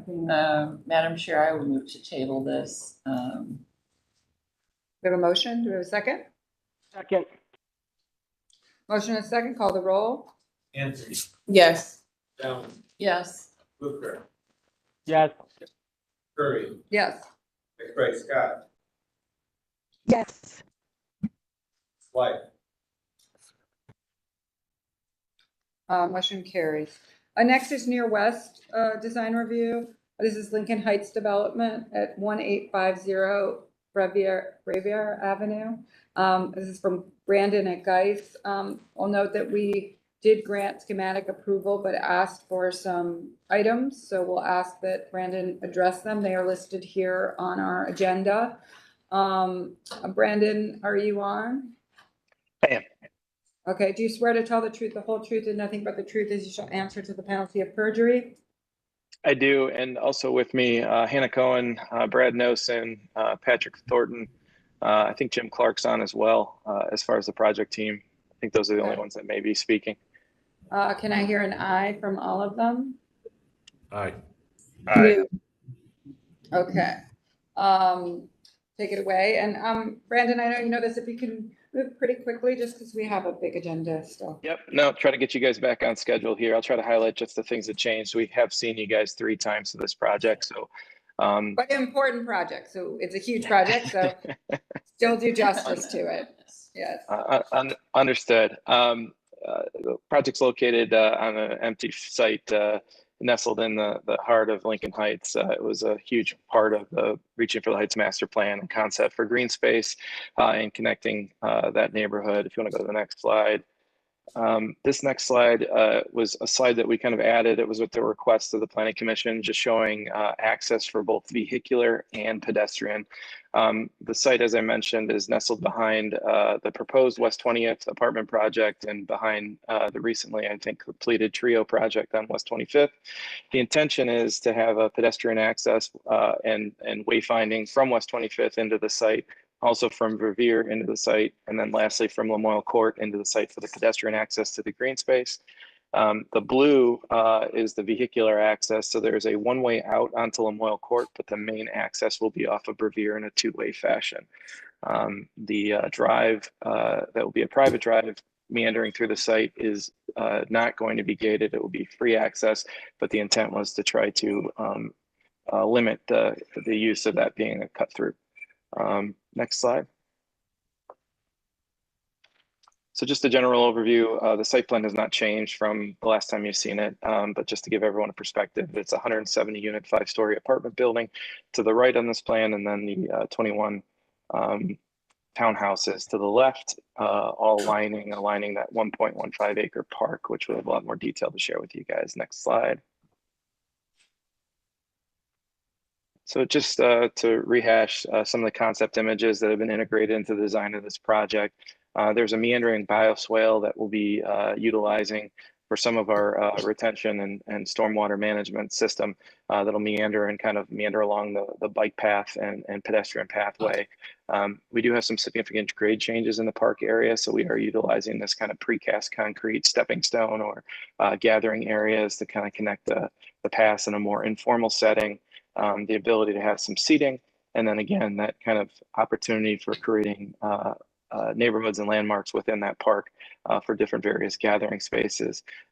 There is 2 park plans that we're presenting that are both fully detailed. One is the base level park plan, which is what the development team is planning to install day 1 with the hope of fundraising efforts, grants, and other aspects to basically be able to put the add-on, I'll call it nodes or seating areas along that parkway. And I'll highlight that as we go through this project. Next slide. And the bike path and then all the other ancillary sidewalks maintain a more typical 6 foot, 6 foot and 4 foot wide pathway so that where people are using their bikes or walking have the ability to pass comfortably in a two-way fashion. We've focused heavily on the landscape buffers of the edge and then making sure that we've provided some nice local native plants and species, low maintenance throughout the park to kind of create the enhancement that it is. Next slide. So here you can see the enhanced plan where we start to add those seating groupings, gathering space, playground, those stepping stones, as I mentioned, as like gathering, riding up the hill of that park area, and then attention and our hope that we're able to do through fundraising mechanisms to be able to provide these extra enhancements. But as a base level, the plan will be to proceed with the overall plantings and the pathways, and then some minimal seating and lighting day 1. Next slide. These are just a sample of some of the elements that will be in the outside area. The concrete seat walls that we have in the project for the enhanced plan with some add-on benches that'll clip and attach to it to kind of create a nice softened opportunity, but to have that mixed material, the wood and the concrete. The project itself is utilizing a lot of mixed materials to kind of tie into the park with warm wood accents and the metal. The base level park bench, this will be what will be in the project from the base level. And the bike rack, there was a comment from Designer View that they'd like to make sure that while they like the look of the bike rack, that it just also serves a purpose and has utilitarian use, not just aesthetic. So we said we'd take a look at that and make sure that we're providing something that should be commercially provided. Then lastly, the soft seating that's in the bottom left, these are they're called cloud seating. Those will be a part of the enhanced plan, but just to give kind of soften the edge of these concrete seat walls and other elements throughout the park. And then from a material perspective, we have the bioswale. We have some stained concrete areas in all those seating groupings. And then lastly, we have a small playground that's really meant to be an organic playground, not really a true typical playground like a swing and everything. It's more of a kind of broken limbs, if you will, stacked in a way for a climbing. And then that will have rubber mulch. And there's some renderings that showcase that in the future. Next slide. Just some details. You can go next slide with typical landscaping details. And then I think next is some of those elements, details, those elements, the concrete seat walls, those stepping stones, etc. Next slide. So this is the base lighting level park plan for the lighting. Anything that's in yellow denotes a safety pole. I think we have 3 safety poles, blue lights throughout the park. One at the right side of the apartment building, one at the entrance of the park near the townhouses, and then one in the center. We have some bollard lighting and balcony wall sconces and entry sconces all have a similar design with some utilitarian wall packs and light poles throughout to give ambient light appropriate for a park of this size. I think the next showcases some additional bollard lighting for the next slide shows the enhanced seating areas getting additional lighting as well. Next slide. Just some sample plantings, again, natural color and native species. Next slide.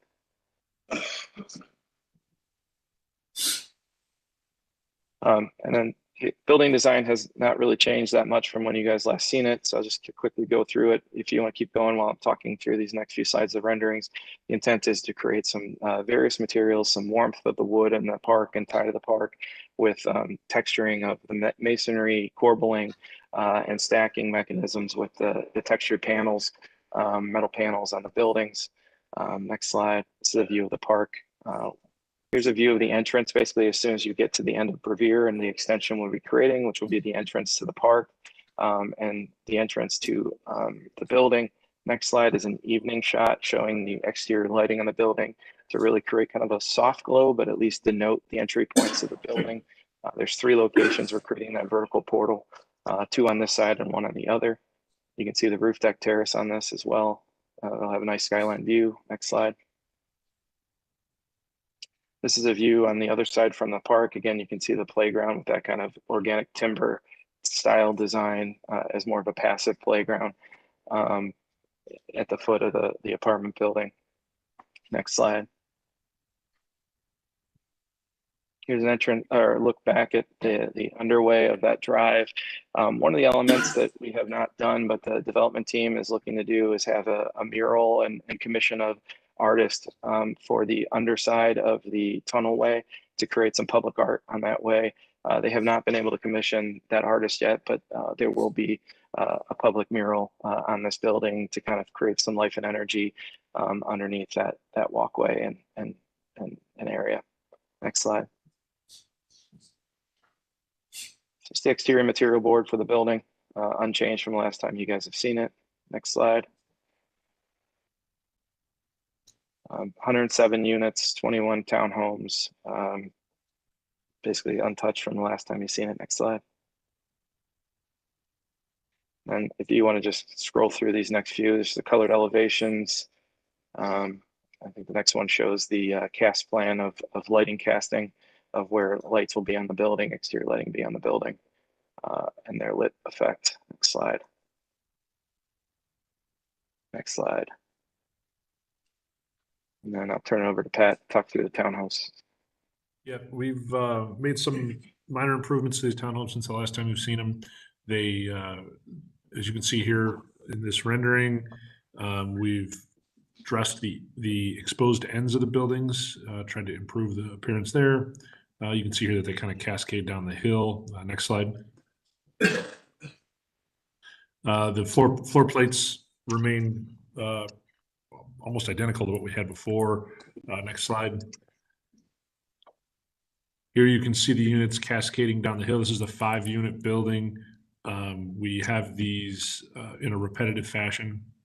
We did experiment with a bookend approach, but we landed here due to the topography. Next slide. Again, floor plate for the larger units. This is a 4-unit building floor plate. Next slide. And again, they are arranged in a row, cascading down the hill. And again, that is due to the topography. Next slide. The materials are complementary to the apartment building. They're not identical, but they're complementary. Next slide. Pat, if I can just interject, if you want to go back one slide, just so everyone's aware, we had one conditional of approval on the townhouse section of this project from design review, and that was to look at a more contemporary flat design garage door instead of, I think we had an embossed garage door, which we did submit and change out. So we are complying with that request. Yeah, good catch there, Brandon. Apologize. And then tree preservation plan was submitted to Ms. Kipp and copied with city planning. Here's a copy of it. The formal write-up was also submitted to them. And I think the next is there's a lighting photometric and then a grading plan. And then lastly, a stormwater management plan, which was one of the comments that were made, I think, from Councilman's life, just wanting to ensure that the final stormwater retention did not disrupt or minimize the amount of area of the park, which it did not. So I think that's it. I'm happy to answer any questions. Hope that wasn't too fast, but trying to get you guys back on time. Perfect, thank you. Any questions, commission members? Comments? The chair, just want to read into the record that they did submit their environmental and that there was no, the historical use did not lead to significant impact to the environment and the soil and gas and the high residential standards. Madam Chair, I'd like to move approval with the condition of finding an alternative design for the townhouse garage doors that provides a new style. Second. Motion and a second. Call the roll. Anthony, Yes. Downing, Yes. Hooper, Yes. Kirby, Yes. McCray Scott, Yes. Slight, Yes. Point of order, Madam Chair, Donna Gregonis did have her hand raised. Is it too late? I don't see it. Rhea. Maybe not. Motion carries. She did have, she did raise her hand. I don't know at this point.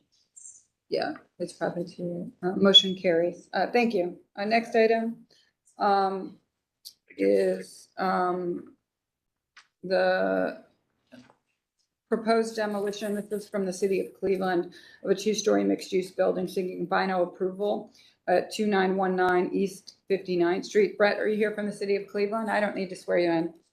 Hi. Excuse me. Hi. Yeah, I'm Yep. here. Okay. Go ahead. Yeah, so as said, we have a proposal for demolition of a two-story building. Go to the next slide. Next slide. So this property is owned by the City of Cleveland Industrial Commercial Land Bank. The city has received 21 formal complaints about this property. We have boarded it up 6 times. And it also got a D/F rating from the citywide property survey.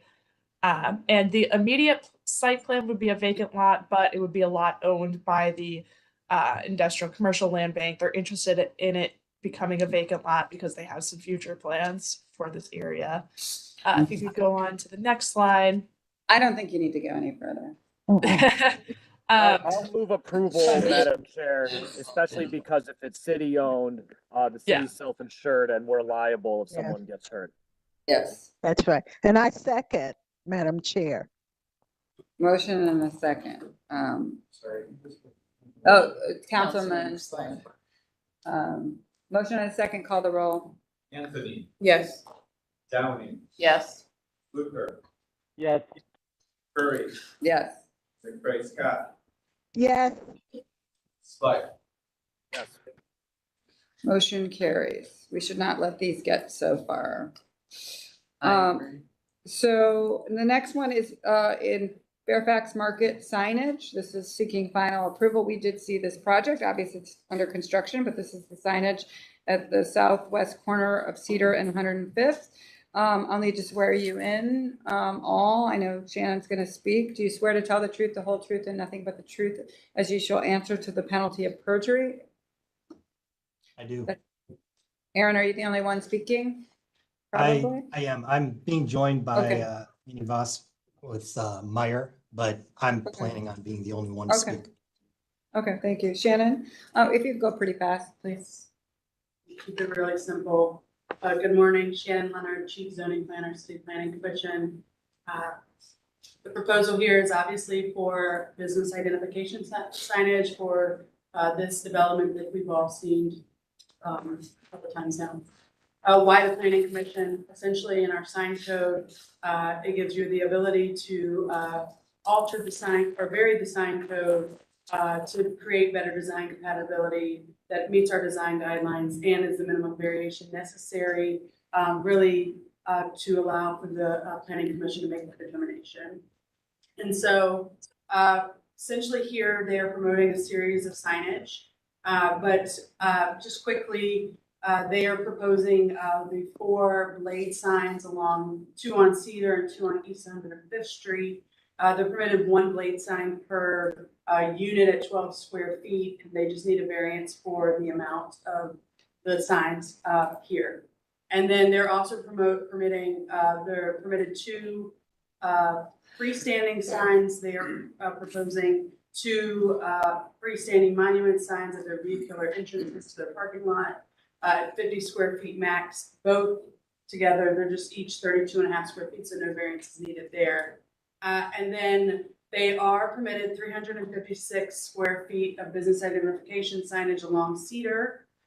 They are proposing 178 square feet and 178 square feet on lot 5. And so their canopy sign is, they're proposing a Cedar Fairfax Market canopy sign along Cedar at 63 square feet in the same on East 105. And so they're only permitted one canopy sign per building to be no greater than 12 square feet. So they would need the 2 variances for the 2 canopy signs. And then they're also proposing, it's considered a rooftop because it is above the canopy of that edge of the building. And again, they're only permitted, rooftop signs are first permitted in general industry. This is zoned to limited retail.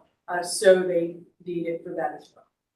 And so essentially they need the 4 blade signs, the 1 rooftop sign, and then the larger canopy signs. And so does this result in signage that is better suited to the design of the subject property or nearby properties? Does this result in signage that follows our design guidelines, and are these variances the minimum necessary to ensure design compatibility with the surrounding properties and residential neighbors? And I'll just go back to the design review comments here, size. And then this wasn't a part of their, it was all approved with no conditions, but they did want the applicant to maybe consider or study some kind of treatment similar to the East 103rd facade of the parking facility. The south facade along Wayne-Ford or the Brink Avenue extension is very blank. And so they would like to see some type of treatment there. So that is it. They just need those 4 variances. Okay. Thank you. Aaron, is there anything you want to add to this? I mean, I think it's pretty comprehensive. So is there anything additional you want to add about this? No, that was a great summary. I can just address any questions if there are any. Janet, working for you. I would like to point out now, it's great. Commission members? Madam Chair, I'd like to move approval for the Fairfax Market signage, final approval at the southwest corner of Cedar Avenue and East 105th Street, incorporating the Design Review Commission request to consider additional signage on the, what side? South side. The Okay. south side of the building. And I think I heard a second from Denise. Was that a second? Yes. Okay, we got a second. Before we vote, I really like it a lot. So thank you, Aaron. Actually, it's quite nice. Yeah, just to say that you guys need the variance. Okay. Yeah. We add that you For just design. approve the variance. Just add it. You don't have to read the whole thing again. It's a motion to approve the variance at the corner of Cedar and 105th Street. For So the Fairfax. we're just, we have a second? Or no, We Denise, had a can we have a second to that? Just Abs- addition? Yes, absolutely. Okay. We'll point out, I really like it. I think this is the point of why the signage code has flexibility to allow Mhm. this kind of visual interest, especially on a major thoroughfare like this that requires larger signage. I think it's beautiful. So call the roll. Anthony, Yes. Downey, Yes. Fluker, Yes. Curry, Yes.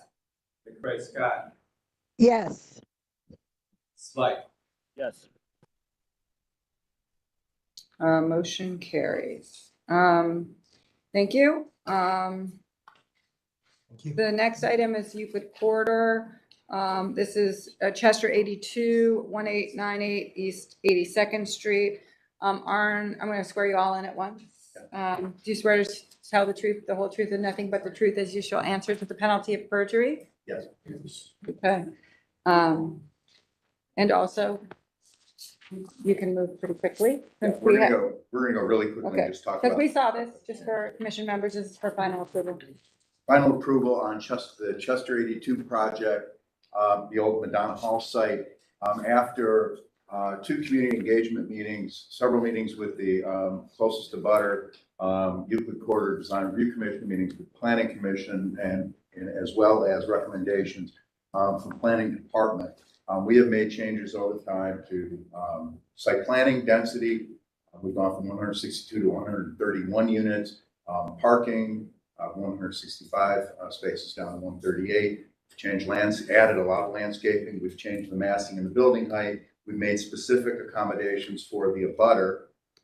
We've moved the car wash and replaced the outdoor car wash with outdoor seating. We've added dense landscaping between Ms. Raines and our property. The bike storage area, which used to be at the front along Chester Avenue, based on recommendations we received here and from the Corridor Design Review Commission, was we actually moved the bike storage internal to the back enclosed parking area. And we created a community space in the front corner along Chester. This is accessible from the street and for residents as well, and created a hardscape plaza in front that is partially covered with a canopy.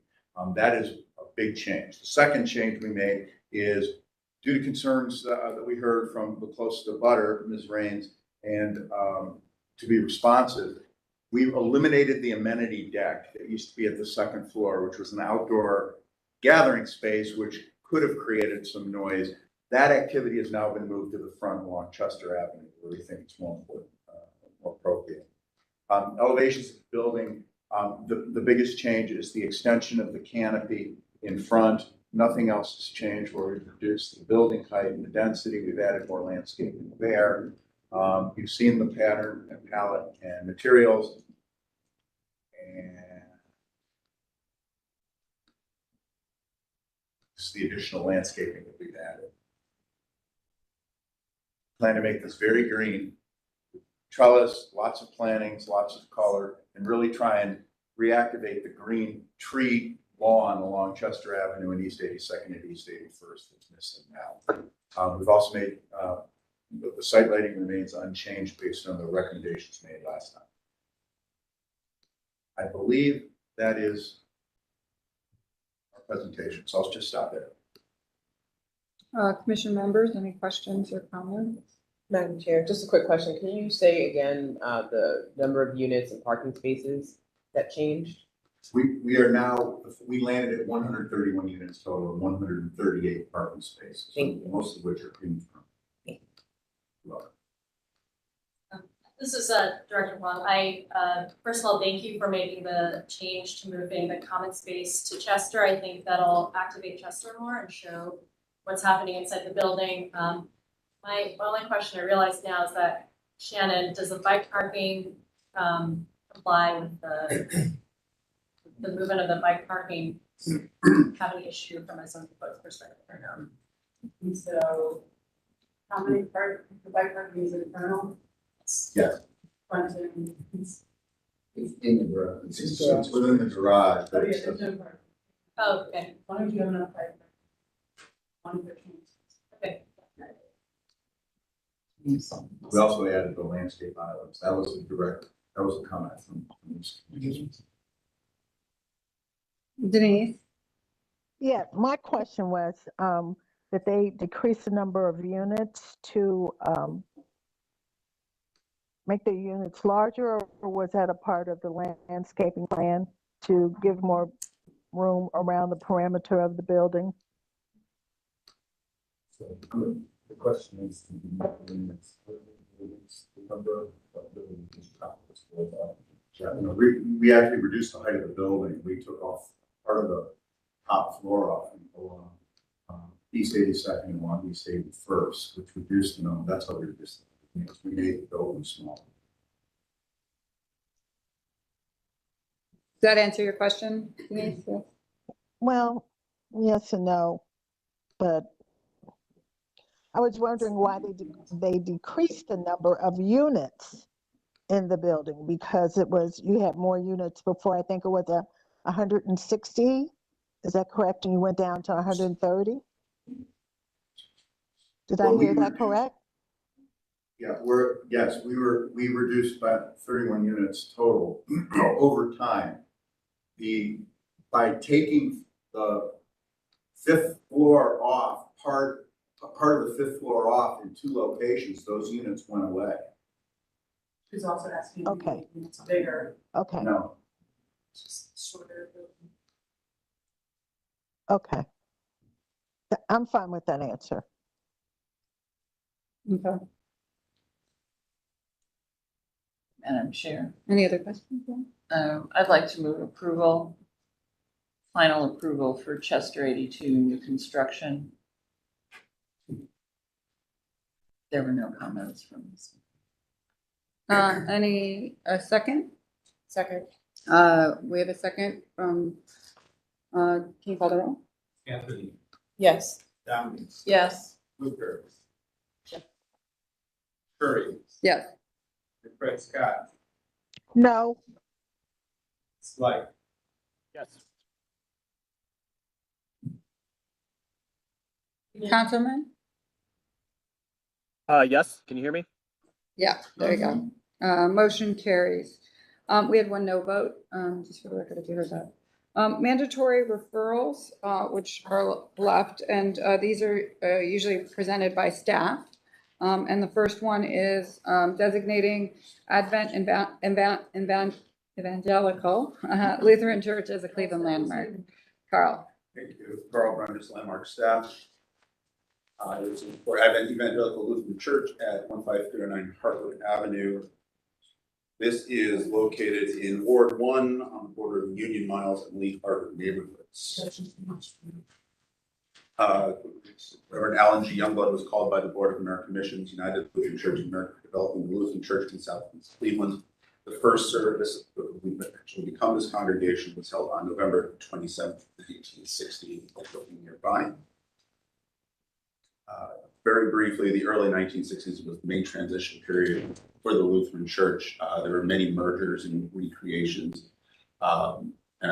It's interesting to look at. I'm not going to go into any depth here because it's just to where we get to today with our ELCA, which is the largest Lutheran denomination in the country, followed by the Missouri, Wisconsin.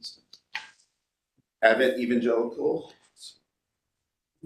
they were starting to get their foothold soon after their first service at the end of 1961. They found their permanent site for their new church, taking up a temporary residence in a former carry-out liquor store.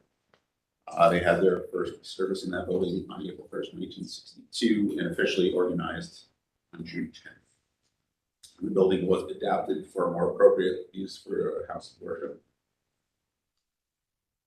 Along with the reorganization of the Lutheran Church in America, so came the reorganization of local synods.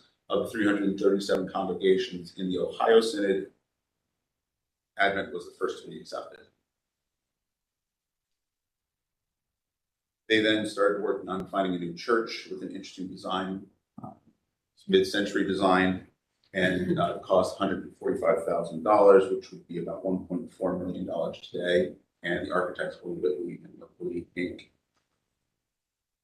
They were established in 1963 by James Whitley, and he was joined shortly thereafter by William.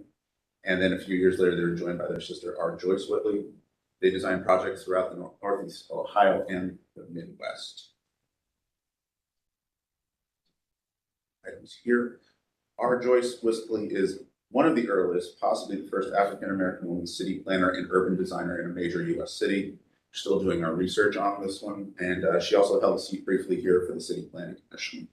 The firm is still active with second-generation architect Scott Whitley at the helm. Significance of this church for Whitley is this was their first project. This is what launched them.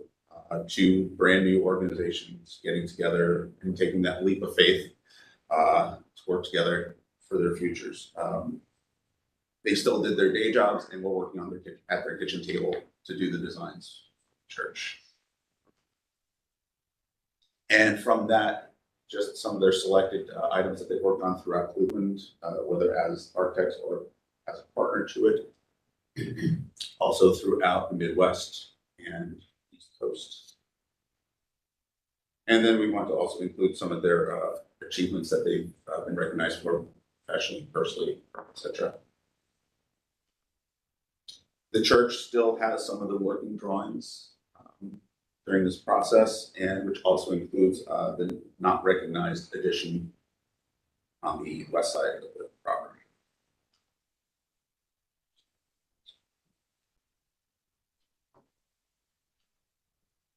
Groundbreaking was July 7, 1965.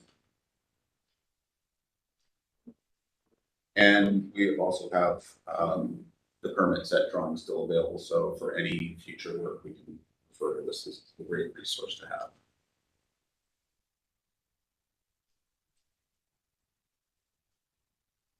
First service December 12th, 1965. Go through some architecture here.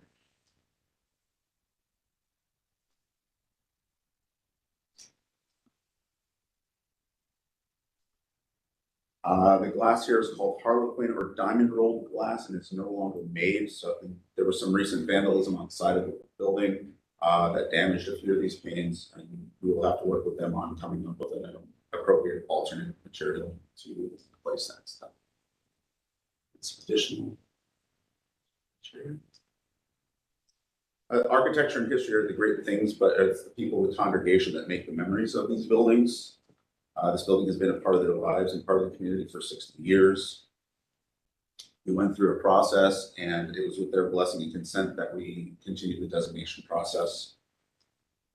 And then it met many of our criteria for designation, so we're happy to be able to tell the story and keep this on.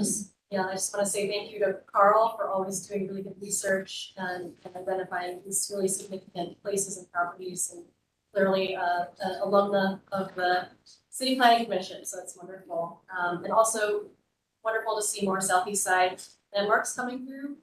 It's really great, so we'll see more to come. Always interesting presentations. Always learn a lot, and I would like to move approval for And this I would designation.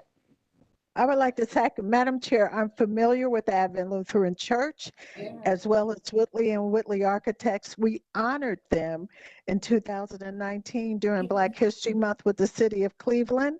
And it was the biggest event they had in the rotunda for, all kind of celebrities were there, including Omarosa and on and on and on. Oh my God. So, yeah, That's awesome. I second this Get it. motion. We have a super second. We can call the roll. Anthony, Yes. Downey, Yes. Fluker, Yes. Curry, Yes. McBride Scott, Yes. Slight. Motion carries. The next is actually an ordinance introduced by Mayor Bibb. So it's our first Mayor Bibb ordinance that I recall. Approving the application for a designated outdoor refreshment area known as DORA on East 4th Street in the city of Cleveland, establishing the requirements to ensure public safety in such area. I have the presenters as Joyce, Director Wong, and Drew Crawford from Downtown Cleveland Alliance, and I see Ari as well. So those from outside the city, do you swear to tell the truth, the whole truth, and nothing but the truth as you shall answer to the penalty of perjury? Thank you. I'm not sure if I had to do, I did it anyway. All right, who is leading? I'll lead off. So this is ordinance number 404, 2023. This is our very first designated outdoor refreshment area in the city of Cleveland. So we are very excited, thankful for MRN and Ari and team to create the first DORA. Essentially what it is, it's permissible by Ohio Revised Code 4301.0H2.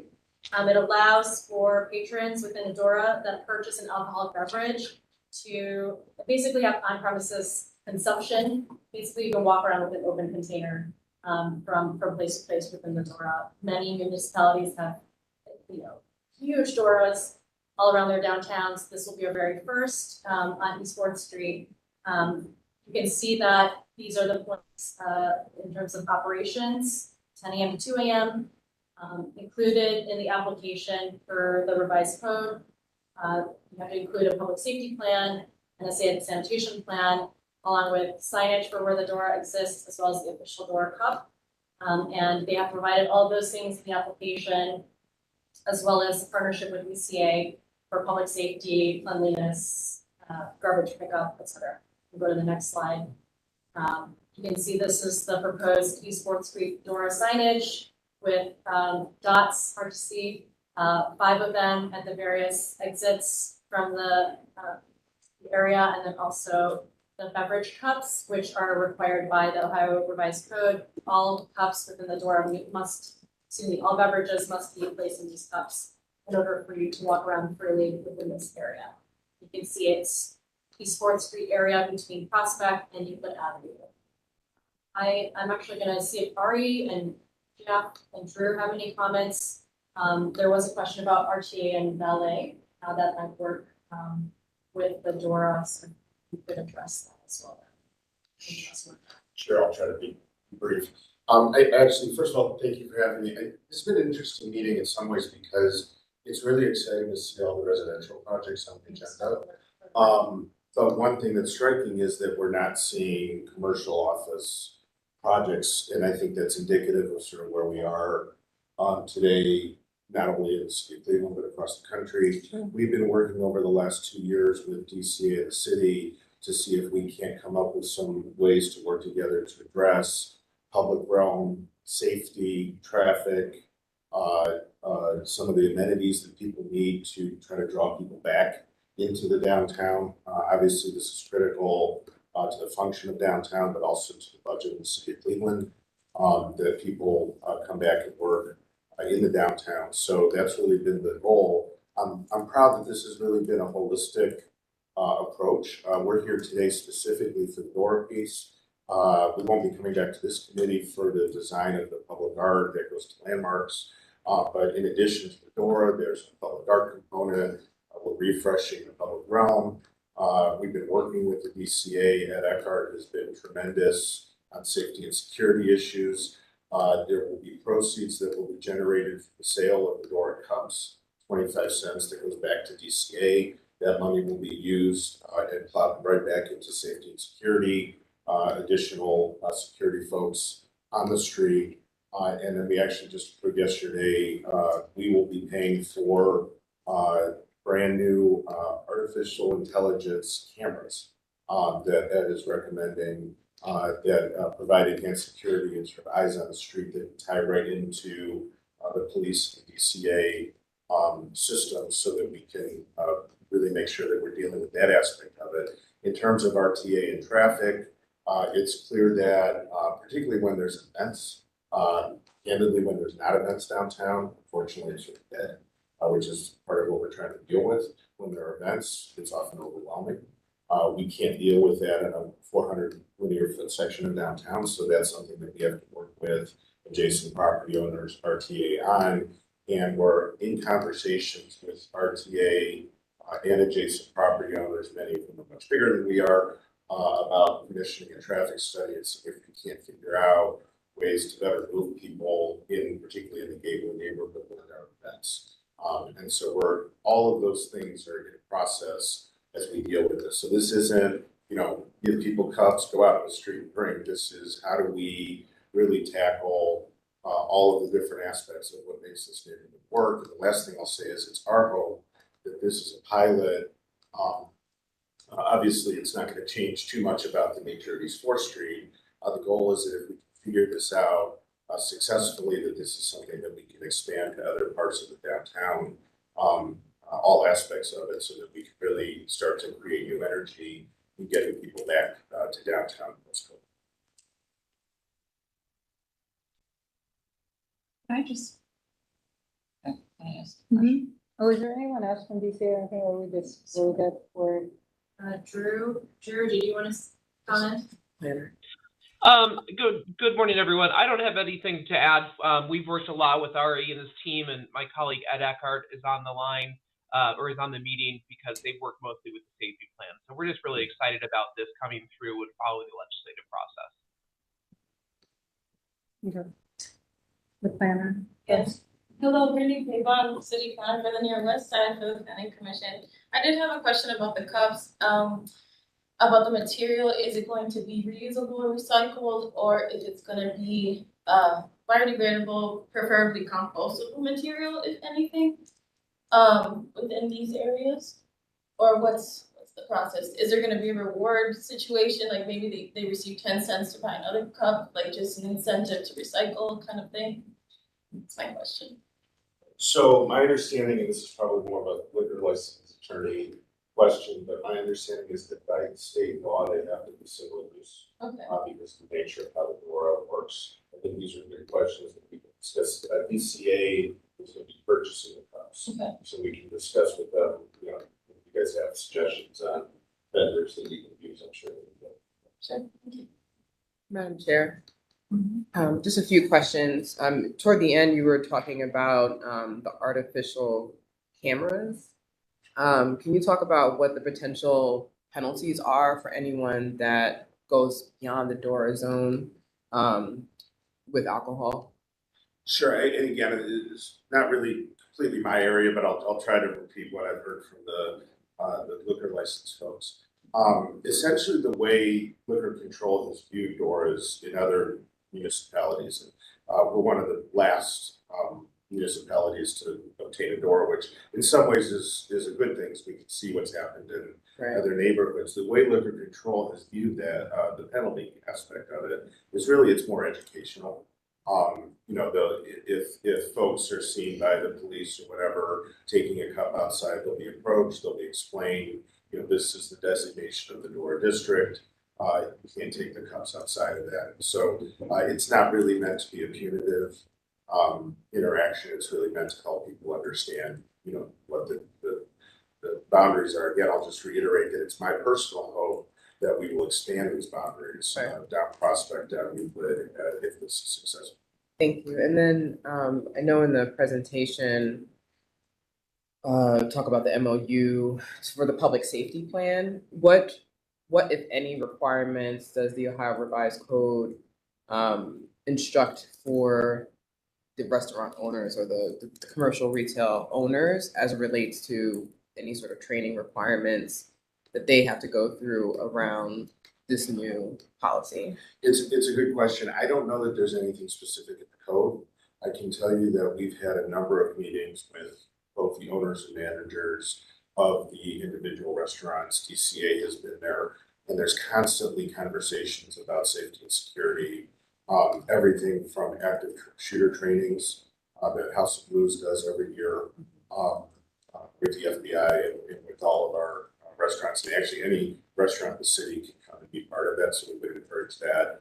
Ed, who may be on the line, has been meeting with all the restaurateurs to explain to them what to do in the event that they have issues with really anything. I mean, it can be, we can't even believe the nature of the things that we've been dealing with. So there's really active, regular, every 2 months, we have a safety and security meeting with all of the businesses and DCA around those issues. And part of the reason, in my mind, for doing this is that by creating the DORA, it forced us to have a safety and security plan, which is attached, I believe, into the packet. And so, you know, one of the things that I've been doing this 23 years downtown now, so one of the things I've noticed is that when the economy gets tough, property crimes and things of that nature go up. So this has really forced us to reassess how we deal with all of those things. I'm sorry, last question. So with the prospect of wanting to have other DORA designations, what, I guess, metrics or evaluation plans do you all have placed for this initial one that would help to kind of set the precedent for, you know, like you said, we're a little late to the game compared to some municipalities, but I think specifically for this initial designation in the city, I think thinking about that on the front end so that there's increased, I guess, arguments for why we would either expand or designate additional DORAs. No, it's a great question, and I rarely do this, but I can actually commend the state for the way that they organize this program. Every year we have to evaluate the outcomes of the previous years by statute. So we have to look at the safety and security and things that went well and things that didn't go well, and reauthorize that every year. Thank you so much. Just as a point, on behalf of the administration, that is something we're mindful of. How do we have up to 6 DORAs allowable in our city because of our population. And so we are wanting to put together sort of, you know, application process and also, you know, what might best determine who's a good candidate. Thank you. And so every restaurant has signed on 4th Street? We've gotten, the last I heard, which was about a month ago, 75%, which was the threshold that the city has established for participation. 75% had signed on. I'm not sure where we are today in that process, but we met the city's threshold. So you go in and you ask for a drink and the cup, and then you can walk outside with it. That's how it works, right? That's correct, and part of what will come to landmarks for, we're establishing, we're taking the ballet off of East Fourth Street. And we're hoping to put that onto Prospect and Euclid, which is part of the traffic study. So that will allow us to take the current ballet area and make it into a pocket park where people can take the cups at certain times and have that experience. You can take the cup out of the restaurant. You cannot take a cup back into the restaurant. So once it's outside, it's outside. And if you want to purchase another drink, you have to purchase it.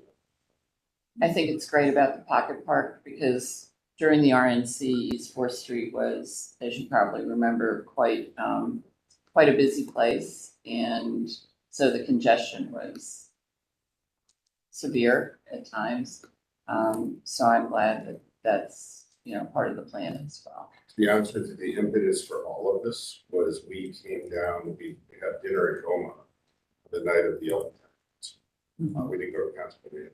And that experience was somewhat terrifying for me because there were tens of thousands of people downtown going to the concert, but there wasn't enough safety and security. We didn't have good plans for how to move all of those people. So that's really what led to this whole conversation that we're having is how do we deal with exactly what you're talking about. And specifically the parks, we've hired Ben Donsky from Gore Partners. Worked on Clockwork Park in Dallas and 42nd Street Bryant Park in New York. How you program those spaces. One of the criticisms I have is it's not enough to create a public space. You have to program a public space and it's constantly active. So we're working on that. Thank you. Any other questions for commission members? Madam Chair, I'd like to move approval of the designated outdoor refreshment area on East Fourth Street. And I second. I will, if it's okay, I'm gonna give it to Denise. Motion and a second. Call the roll. Anthony, Yes. Downey, Yes. Fluker, Yes. Curry, Yes. Craig Scott, Yes. Slight, Councilman, I see him. Charles, can you give us a thumbs up? Councilman Slice? Yes. Yes, yes. Motion carries. Thank you, Ari. Thank you. Guys. Go home soon. Yes. The next item is ordinance 444-2023. This is authorizing the Director of Port Control to enter into a ground lease with Mary Michaels. Is that just Michael spelled wrong? LTD is doing business as Jets FBO. This is for property located within the South Campus of Cleveland Hopkins Airport. So this is to design, construct, and operate a corporate hangar and a flight operation facility for a term not less than 25 years. Is John here from the city to present this? I'm here via WebEx. How are you? Oh, there you go. Go ahead. John Hughes with the Cleveland Airport System. We are really excited about this project that the ordinance will authorize. It will address two issues we have with lack of hangar space and cargo processing space. The developer and operator of the project is, and we had some trouble with the name, I did too. It's Marichals Ltd.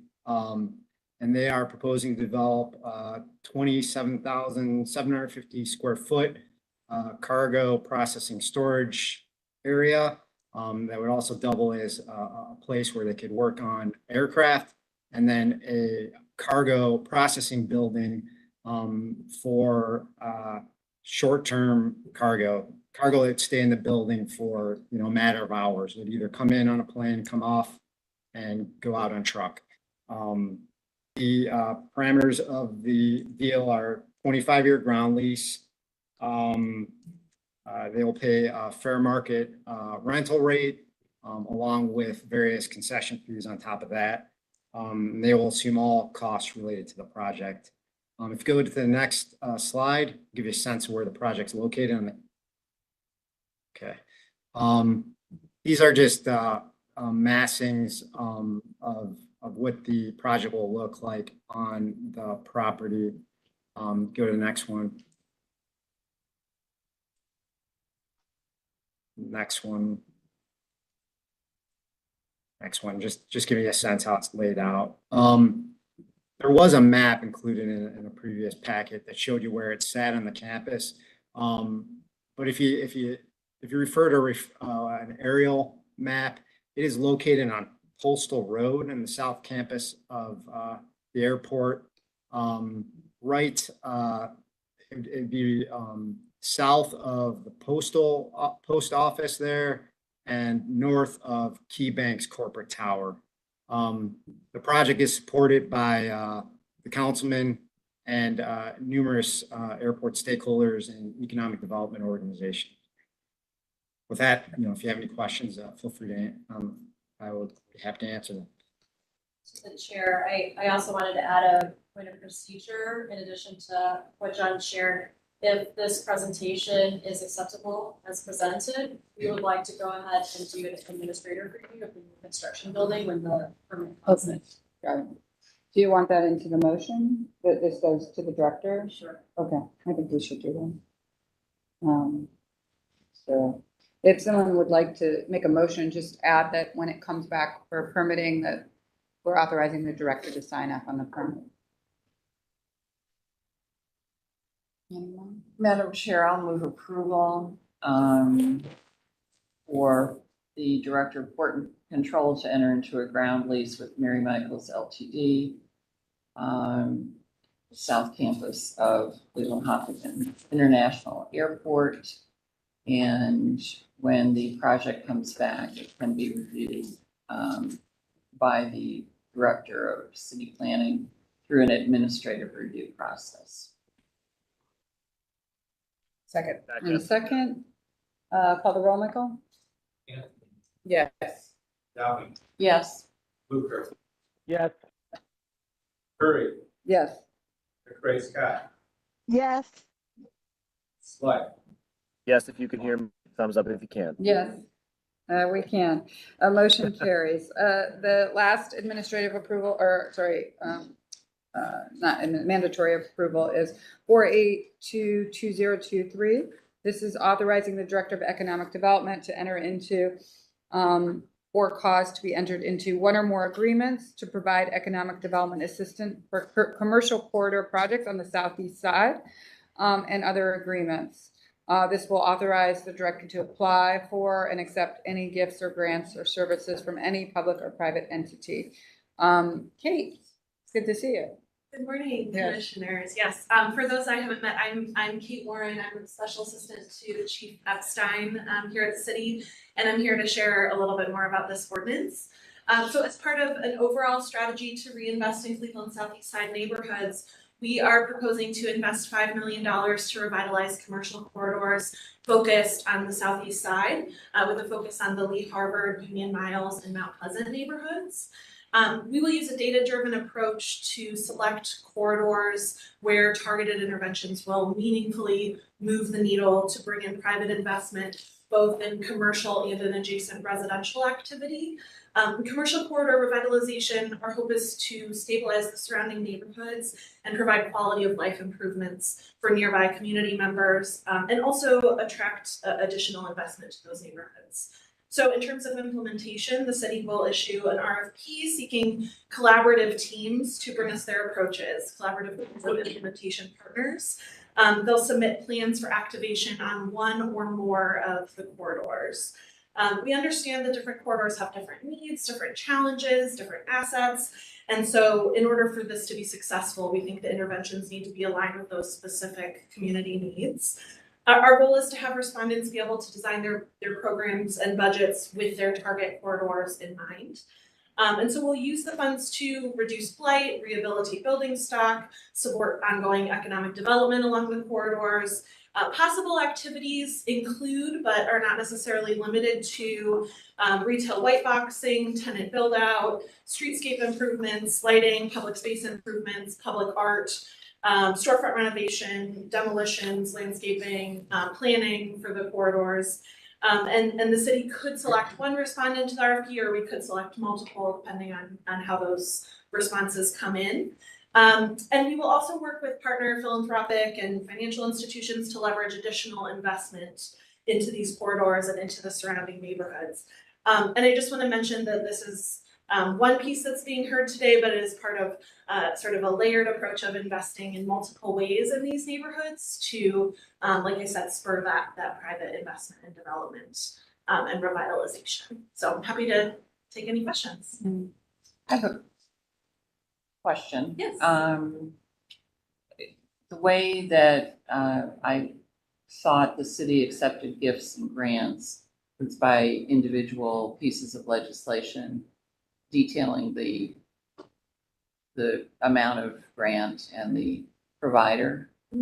Same with gifts. So does this substitute, is this a blanket ordinance for all grants or gifts for this area of the city so that you don't have to go back for individual council approval?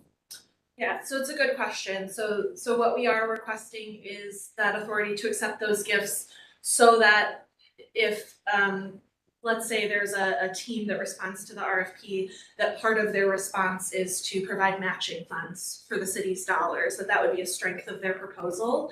And so that when we go back to accept that contract, that this allows us the authority to accept those gifts.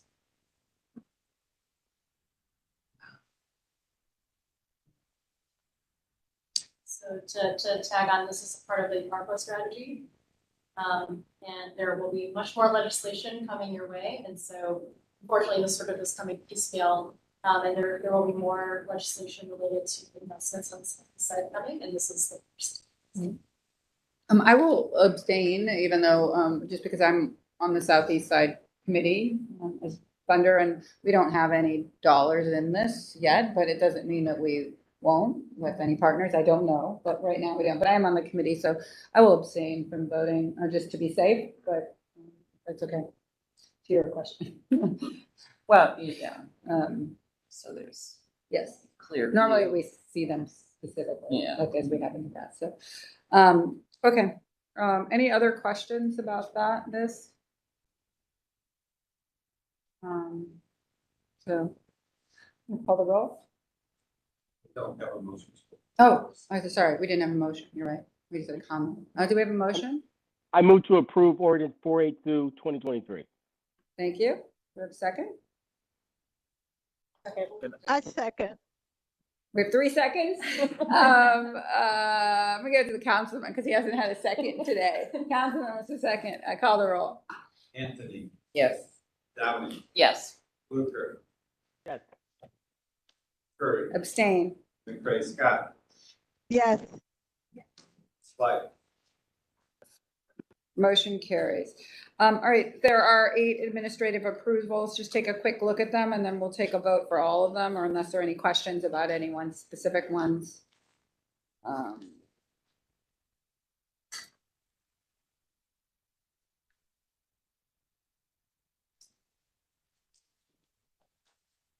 Madam Chair, I'll move approval of the administrative approval ordinance.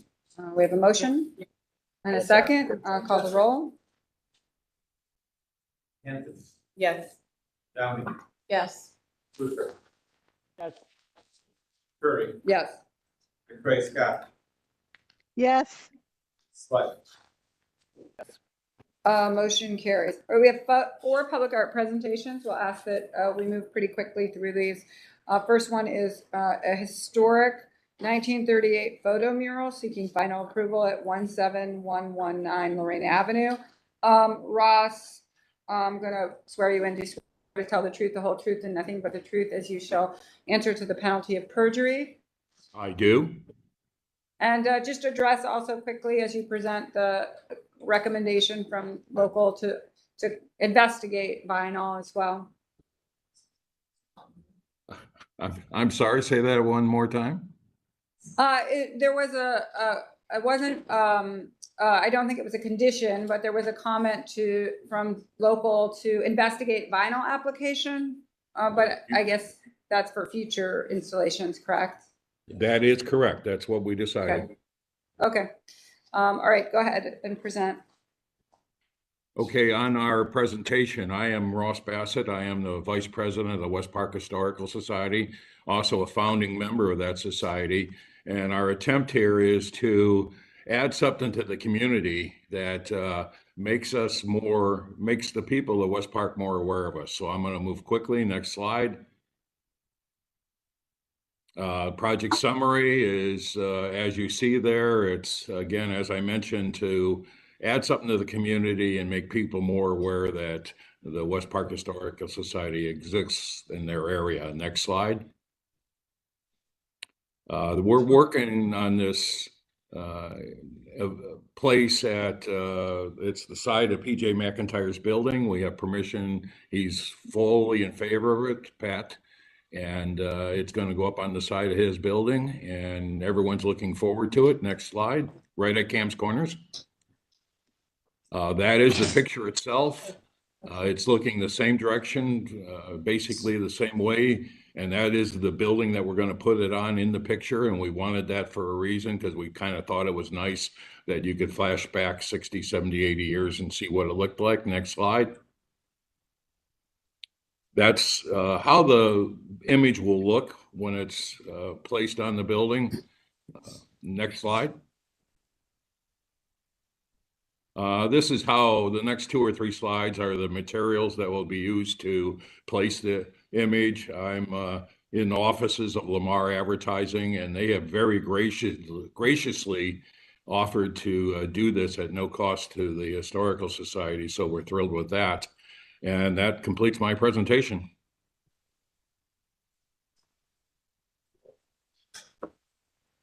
Any questions? Questions or comments? Tara, do you want to say anything about this? Yeah, thank you. This project was approved unanimously by the Far West Design Group back on April 5th. They did mention for future similar projects exploring heat applied vinyl instead of the tension bracket system. But this is gonna work for this space. They were fine with it. We did inform the applicants to make sure for the brackets that they are drilling into the border and not the break. But it will be up for a while. And it is similar to the system that's used at Public Square at the Rebel building where the rotating art is, the murals are on the back of that building. So I am in support of this project. I think it's a nice nod to history in the neighborhood, and also it's an area that doesn't have much public art, so I'm excited about that. And we have Councilman Slate, that's his ward, so I don't know if he has any comments or support or otherwise. Councilman, anything? Yeah, I'm fully supportive. It's kind of worth mentioning also that this is actually the 100th year that West Park has been part of Cleveland. So there's a couple different ways that we're trying to lean into the history of the neighborhood, especially this year, and this certainly plays into that. So I'm fully supportive. I'll move approval of the photo mural to be placed at 17119 Lorraine Avenue. I'll second. Motion and a second. Call the roll. Anthony. Yes. Downing. Yes. Blueberg. Yes. Curry. Yes. McCray Scott. Yes.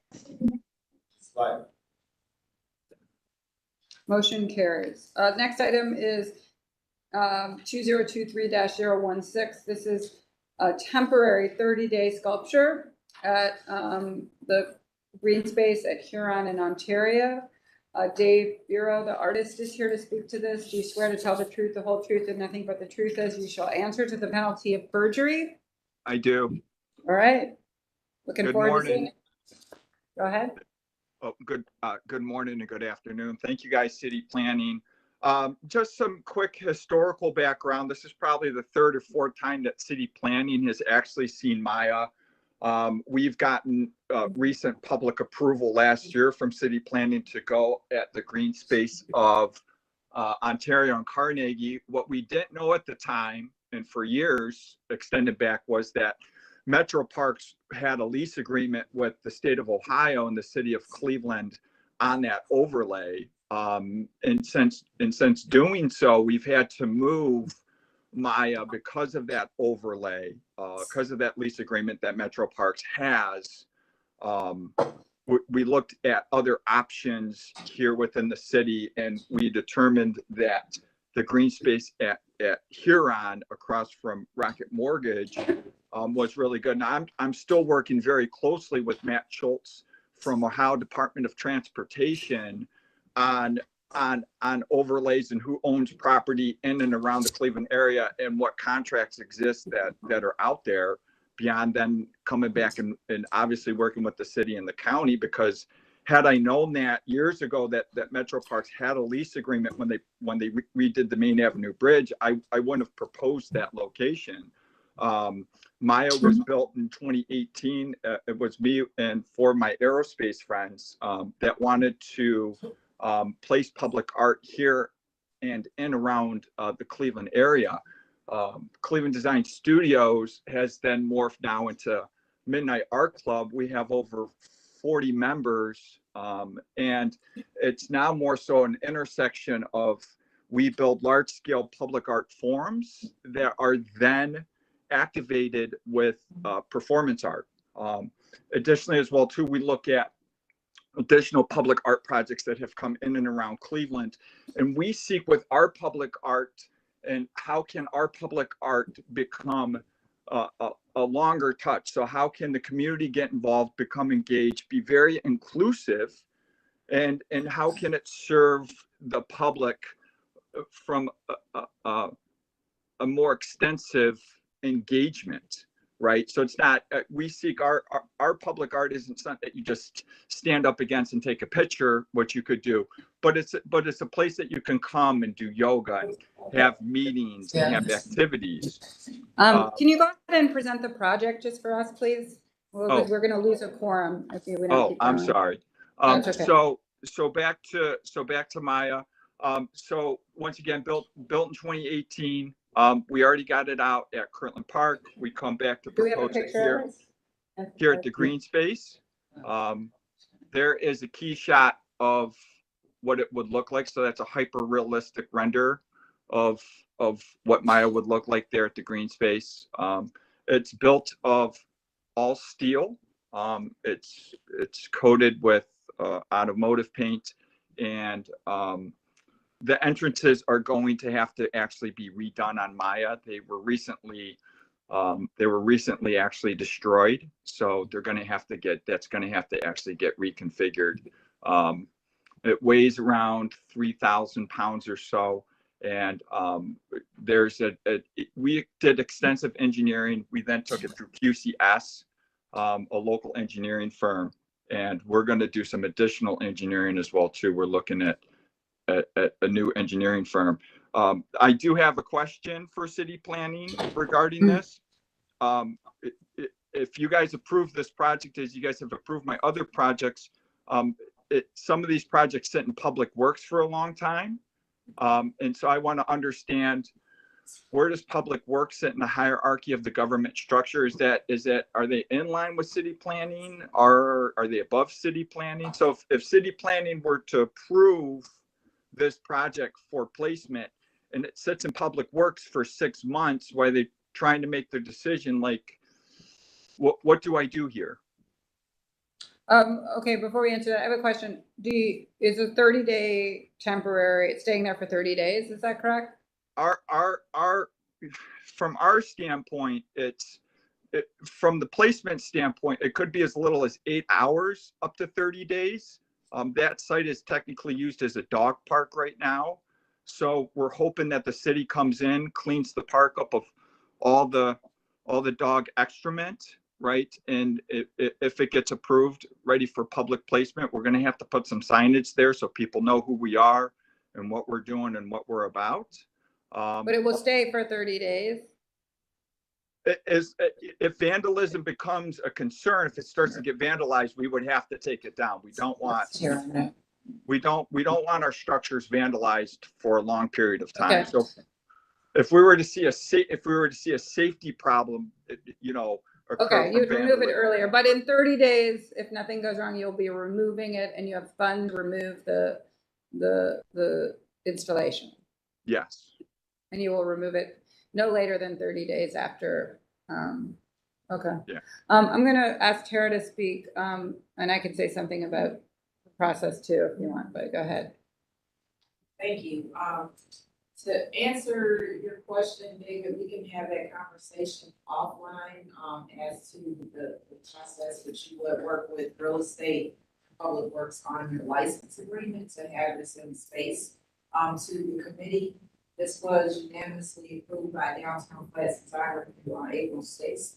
And as he said, this was at Kirkland Park back in 2021. It was proposed to be across the street at Carnegie in Ontario last year, but the Metro Parks agreement and they weren't able to get to an agreement. So we proposed this location. Actually, this location was proposed several years ago under the former director, based on size and scale of the structure and appropriateness of the placement, as well as high foot traffic during games and concerts and other things. So I approve this site. So I'll work with Dave offline on the rest of the process once it's approved. Okay. I move approval for the Maya temporary sculpture, final approval for the green space at Huron Road and Ontario Street. I still have a question. Was my question answered on Public Works? Yes, it was. You're gonna work with Tara and she's gonna walk you Okay. through the process. If I don't see, once again, if I don't get communication within 30 days from Public Works of this approval, if you guys wish to approve it, I want to be able to, I basically want to be able to come back to city planning and approve another location. If I'm waiting months for Public Works to come back to me, something else is going on there that needs to be explored. That's why I'm trying. Excuse me, sir. Go ahead, Councilman. Can the director clarify, it's 30 days from the issuance of the permit, not 30 days from planning approval, correct? That's correct. That's correct. That is correct. So that's not 30 days starting today, it's 30 days starting from then. And so then how long, for your motions, how long are your motions good for? A year. A year. A year. Okay. So if nothing happens within a year, I have to come back next year and get it reapproved again for this space. Yes. Okay. That's good to know. Okay. I don't think there was Okay, we had a motion. Who was the motion? from me. Oh, you were the motion. We have a motion. Do we have a second? Second. We have a second. I have to be honest, I'm not a huge fan of sort of like, I know this is temporary, but the idea of just sort of non-site specific placing these things, I understand it's temporary and that's okay. But in the future, for me, I think there needs to be a little bit more thought about how people get there, where we're placing things, why we're placing them, what's, adjacent and so, but I'm not going to vote no. So go ahead. Anthony. Yes. Downey. Yes. Luker. He had to leave because we're going to lose a quorum, so we'll keep going. Curry. Yes. McCray Scott. Yes. Slide. Yes. Motion carries.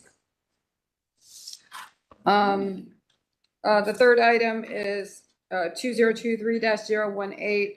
This is Toko Oko in Cleveland, seeking final approval. I didn't want to say that wrong, Aaron. And Aaron, here, this is various locations. Do you swear to tell the truth, the whole truth, and nothing but the truth as you shall answer to the penalty of perjury? Yes. Go ahead. And thanks, everyone. I'll run through this really quickly, but feel free to stop me if anything is unclear. We are super excited that we're proposing these 16 temporary sculptures by a Brazilian duo for various locations in downtown Cleveland. If you go to the next slide. We started working with the duo before COVID, but ended up, rather than them coming here, they produced the pieces in Brazil because of COVID and visas and things like that. So we're super excited now that the pieces are here and we are seeking approval to install the artworks. If you go to the next slide. Here's just a couple of their precedent works. They're more known for their small scale works. Next slide. Next slide. We are proposing installing 16 artworks. There's 2 of the shelter design. There's 2 sets of 3 Guidos, which truly is just a happenstance that it's named Guido, not because I'm named Guido. That reads, "We grow stronger together." There's 3 orange birds, 3 pink birds, and 2 murmurs, which are the guardians of forgotten memories. And they're all around between 4 and 6 feet-ish. Go to the next slide. So you can see some images, the birds, the murmur, the shelter, the orange birds, and the Guido sculptures. Go to the next slide, a couple more images. You can go to the next slide. This is just a little bit about the process. These are pieces that they they're made out of fiberglass and then painted with automobile paint. You can go to the next slide. And then they have a metal interior structure. So they're really lightweight, but we have they're connected to a base that's over 1,500 pounds. So they're not movable, but they are temporary. The intent is to install them for just under 1 year. You can go to the next slide. And the next slide. So for the locations that we're proposing, the 2 shelter pieces, which are kind of those blue sweater looking guys, are to be installed at the main entrance of the downtown Cleveland Public Library. And the library is super excited about these. The 2 sets of the 3 Guidos would be installed in planter beds of Public Square, which we will show you the specific locations. The 3 orange birds would be installed in planter beds of Public Square. The 3 birds, the pink birds, are proposed to be installed in the Overlook Garden at Mall C. And then the 2 murmurs, the Guardians of Forgotten Memories, are proposed to be installed at the entrance of City Hall. And Tara Petras from the city has been really helpful, helping us work through these permissions, permits, all those things. And those sites might have to change a little bit because of the weight of the pieces. They're just double checking, since the Overlook Garden is a roof and the stairs that we're proposing. So there could be a little bit of shifting on those. I'm sorry, Tara might be able to speak to that a little bit more if anyone has questions, but we'll just finish out this presentation. You can go to the next one. The locations kind of scaled out. We can go to the next one. And you can go to the next one. You can see we've grouped the Guidos together and then have another proposed, the other set is kind of spread out. And then the orange dancing birds are throughout the garden bed. So the intent is kind of they're scattered throughout Public Square and other places in the downtown, kind of a little pop of a surprise to come upon for a temporary time in downtown Cleveland. Go to the next one. You can see the more specific location of the 3 Guidos. You can go to the next one. And that's kind of how we would install them. So for all these pieces that are not on top of the concrete, the intent is that they are on these very heavy bases, so they couldn't be stolen. And then in the planter beds, we're working with Public Square to place them in the planter bed so we can kind of top it with some of the soil, so they look like they're kind of like integrated into the beds, but they're really just on weighted bases. Go to the next one. And there's that other location next. And you can go to the next one. And then the next. And there's the birds. You can go to the next one. You could keep going. And then the 3 Guidos, go next one. And then this is the site, the proposed site for the Cleveland Public Library. You can go to the next one. And the shelter pieces, you can go to the next one. And then the 3 birds, so right now we're proposing for in the garden beds, there could be the potential that we need to move them out onto the sidewalk because of the weight. You can go to the next one. And next. And then the 2 murmur pieces, you can go to the next one. The original proposal, you can go one more, was to have them up on the stairs, kind of where the little white boxes are, kind of similar to them down to the sidewalk level of the city. And then you can go to the next one.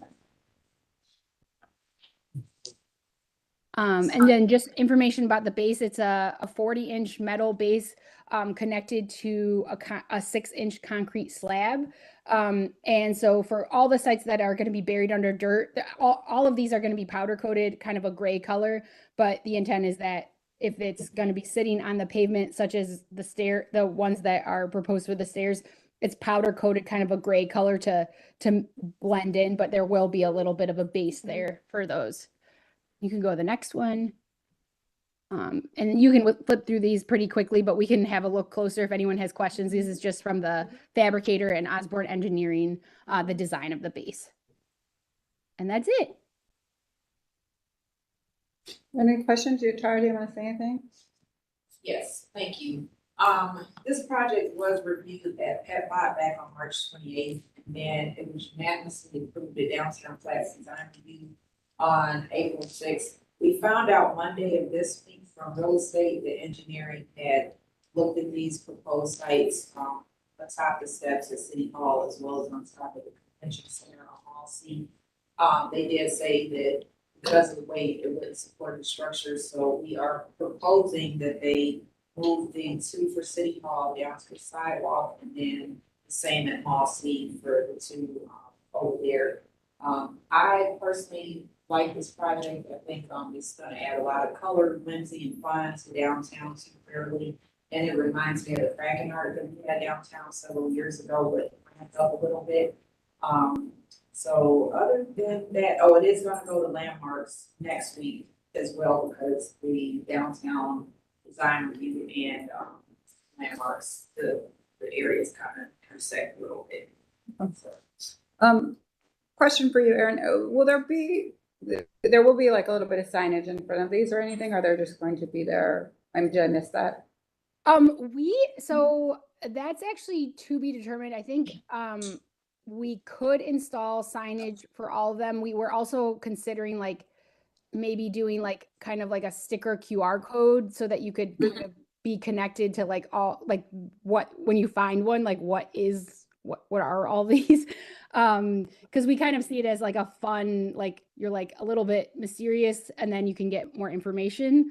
But we're pretty open to if there's something specific that would be requested, we're very open to it. Those were kind of like our ideas. And just curious, what the meaning of the one that the kind of other ones are abstract, the term Guido, what that means? So it's like very embarrassing that my last name is Guido. It's just like, yes, I was kind going of to like say that. A first name that they picked for the series of their works, and so it doesn't really have I think it's just like that guy they named Guido, and so whenever I present it, it's embarrassing. So to clarify, it's a first name. Yes, Is it a first yes, exactly, language? exactly. Is it just because I found it, is it a Brazilian name? They said that it is a name in Brazil, like that is like not like super common, but is there because of European influence, but it's originally Italian. So in Spanish, Guido also means like an instrument made out of like this, like yeah, and it makes like a Okay. yeah. Okay. Okay, just wanted to make sure though that it's culturally appropriate, here, and that it's not taken the wrong way in terms of how this is presented. I think you should think about that a little bit.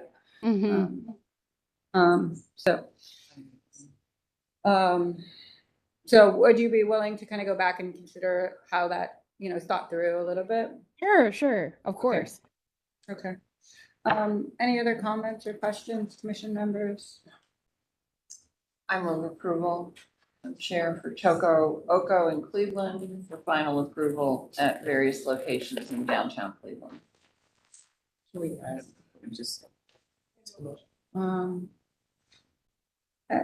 I think she heard me. Okay. Yeah. Okay. Do we have a second? I second. Charles, was that you have a comment or was that a second? That was a second. Okay, well, Commission Member McCray Scott got the second, they'll call the roll. No, that's, Yes. Downey, Yes. Curry, Yes. McCray Scott, yes. Slide. Yes. Motion carries, and thank you, Aaron, for taking that back. We did not add it to the motion, but would appreciate that you really reconsider that a little bit. Sure. Sounds good. Okay. All right, thank you. It's a cool project. Thank you. And it'll be a lot of fun, just like the others were. Thank you so much. So the last one is Cleveland Public Art Program artistic approvals. This is seeking final approval at various sites at Buckeye Road and East 140th. And Tara is going to present this last one. So this is, these are two projects that are just chapter 26 of our program for the city of Cleveland. And we're going to approve the artists so that we can go to CRC to start the contracting process with artists for these two locations. The first one is the Buckeye Road Streetscape. The artist that was selected by the Public Art Committee. He's a Pittsburgh-based artist. I mean, $40,000 for this. Hey, Janice, you need to go on mute. And the location of the streetscape is on Buckeye Road from Wood Hill to South Moreland, and it intersects between wards 5 and 6. It's a $40,000 budget, and the RFQ asks for vertically oriented entry features. So the RFQ garnered 16 submissions, 13 of which were considered for finalists for interview. The other 3 were Scott Ross, whose logo was Okai Sculpture, and Greg Muller, and the ad hoc representative from the neighborhood for the Public Art Committee was Shayna Hobson. There was another appointee by the council president who was not able to attend meetings. So the locations, these are just various various photos of the locations where the 4 entry features will be. There's the northwest corner of Buckeye and Milkade, as well as the southeast corner. And Buckeye, Woodville, and Buckeye at South Moreland will each get one. They would be part of the planting beds, which has a foundation and sculptures.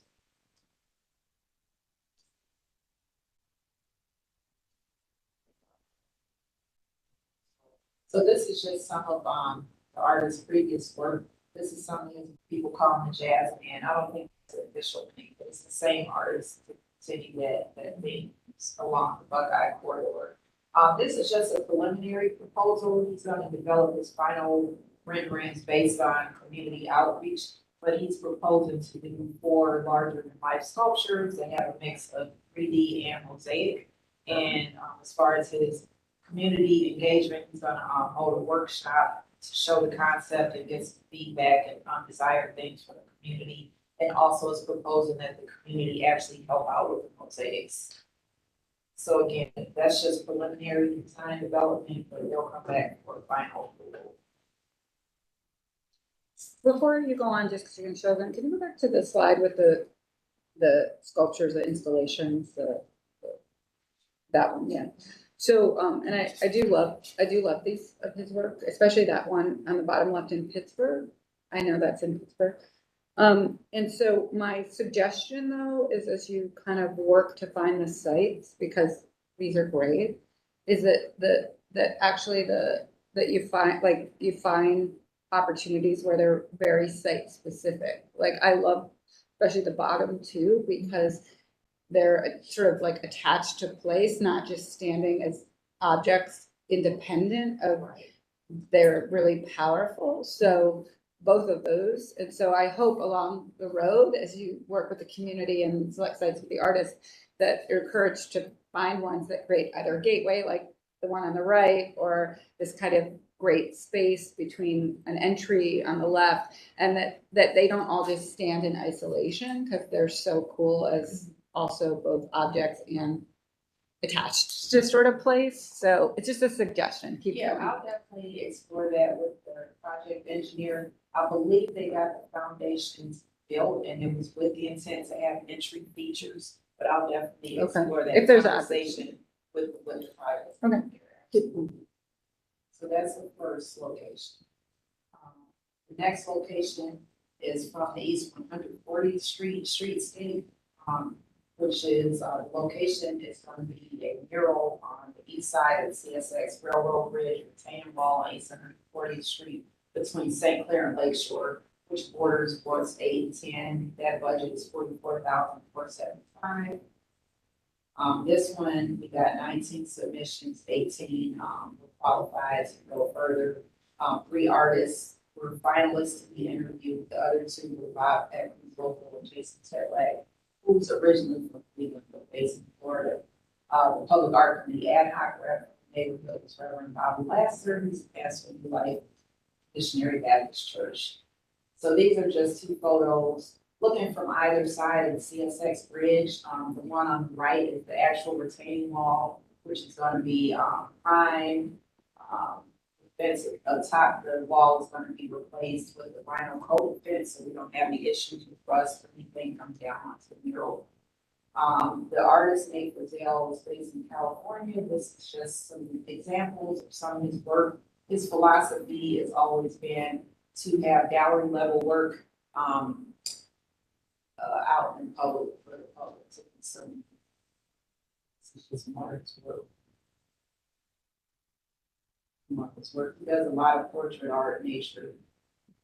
Again, he's very detailed with his work. So he didn't give us a preliminary design yet, but it would be along the lines of what you've seen of his previous work. But again, he's going to develop his final design based on community engagement, and then we'll bring that final design back to the committee.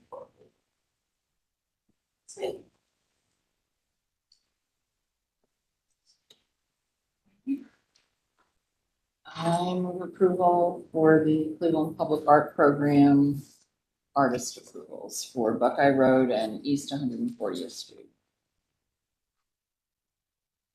And I second. Motion and second, call the roll. Anthony, Yes. Downey, Yes. Curry, Yes. McCray Scott, Yes. White. Yes. Motion carries. That was our last item. We have a director's report. Director Long. Yes. First of all, I want to thank the commission for a marathon meeting today. Yes. It was our only meeting in April, so we had a very long agenda and we tried to focus on the most urgent items this week. So thank you again. I also want to introduce you to 2 new planners that have joined our team last week, Brittany Pabon and Kenya Gray. Brittany will be representing the near west side and Kenya will be the southeast side. And so do you want to share a little bit about 30 seconds about yourselves, each of you? Sure. You stand up, you gotta come up close to the mic. Sorry, I don't want these little COVID here. So, they see me or? You want to stand up here? Oh. Yeah. Okay. So, hello everyone. I'm Kenya Gray, originally from Cleveland, from the southeast side. I went to Ohio State, graduated in 2021, and I worked for HTTB Corporation, and now I'm here to work for the city. So, nice to meet everyone, and welcome, Brittany. Welcome.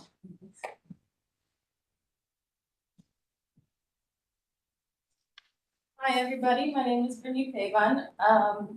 So I also grew up in the city, Clarkville in Brooklyn Center area.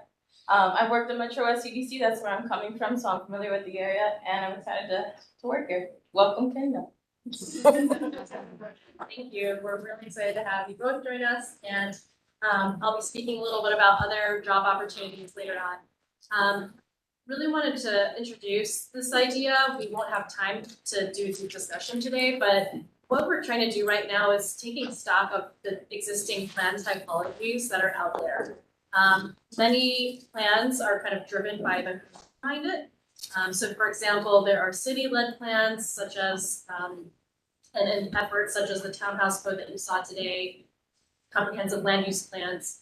There are developer-driven plans, which most of the time come to you proposals for site plans for design review. But there's also these larger master development plans, such as Bedrock or other, even the Lincoln Heights plan also kind of counts as that. These are more framework plans in the beginning and then kind of develop into private development plans. And then there are also CDC-led plans or community-led plans that perhaps are more visionary and are higher level, maybe with some strategies for how to address certain geographies or how to activate community. Ultimately, our overall question is, are these, is this categorization of existing plans adequate? What does plan adoption mean for each of these categories for us as a commission? And then also, what does plan adoption entail? And again, we won't have time to have a very deep discussion today, but wanted to put it in front of you to see if you had any quick reactions as we continue through this process of defining plan adoption. So if there aren't any responses today, we can keep going. Everyone okay? Yes, thank you. Wanted to announce public meetings coming up. North Coast Lakefront Master Plan is moving forward, and in May we will have 3 community visioning meetings, aka tell us what you think. One will be on Saturday, May 6th at the Pivot Center. Spanish translation will be available live. Tuesday, May 9th, there will also be a session at Kavasik Recreation Center on St. Clair Avenue at 5:30. And then Thursday, May 11th, we will have a virtual option for those unable to make any in-person meetings. These will be very interactive. It'll be fun. We'll have artists there to help give us some energy and also to recap what we've discussed. We'll also have childcare, food, music, and arts opportunities on site. And really, it's, I'm super excited and passionate about activating our lakefront and really designing it in such a way that is truly equitable and creates a sense of belonging. We all agree that we do not want a generic looking waterfront that could be in anywhere USA. We really want it to be of Cleveland. And so all these discussions are going to be a starting point, but lead into what we want to see the lakefront be designed as. If you go to the next slide, we have also translated the flyers into Spanish as well as simplified Chinese. We have the printouts here that we'll be distributing all around town. Thanks, Brittany, for helping to add some punctuation to the Spanish. We do have positions that are open. The principal planner for public realm and major projects closes today at close to midnight, 11:59 p.m. So if you're interested in such a role, this is essentially, in the portfolio will be project managing, whether it's lakefront, keeping and following the Bedrock planning process, and spearheading a lot of the mayor's initiatives around open streets, public realm, privately owned public space, et cetera, and other policies. We're also looking for a strategic planning analyst. For those who don't know, Drew Sarabian left our team to go to urban analytics, so another department in City Hall where he will be shepherding data-driven, basically data-driven everything across City Hall as the resident GIS expert. So we miss Drew, but we're happy for him that he's staying at City Hall in such a critical role. Their goal is eventually to dashboard all the activities of City Hall, which is a huge, momentous lift, Herculean lift. So we are looking for an analyst to replace Drew's work. This person will be very involved in 15-minute cities work, in transit-oriented development, and pretty much data-driven policy making. Slide. There are a few ARPA proposals that have been submitted from different departments. So community development has released the RFPs for the $10 million home repair fund. And Economic Development has released the RFP for the $5 million Minority Business Credit Enhancement Fund.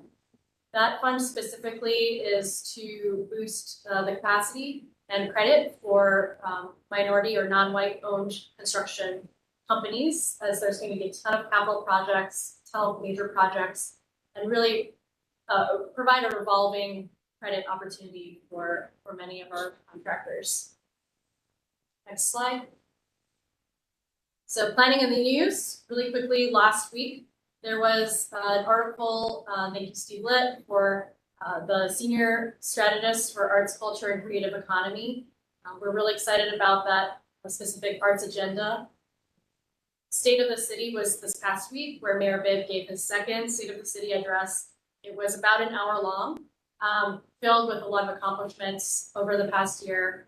Specific to planning was the discussion around transit-oriented development and focusing our policymaking to encourage and incentivize developments along transit corridors to help reverse the downward, reverse the, I will say the cycle of, I'll try to be succinct, there's not enough people living near transit in order for transit to keep going, and so therefore transit continues to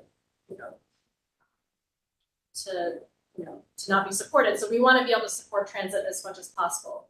And sorry for not being so succinct there. There's also news that the state of Ohio did award the city $62 million to keep moving forward with the lakefront efforts.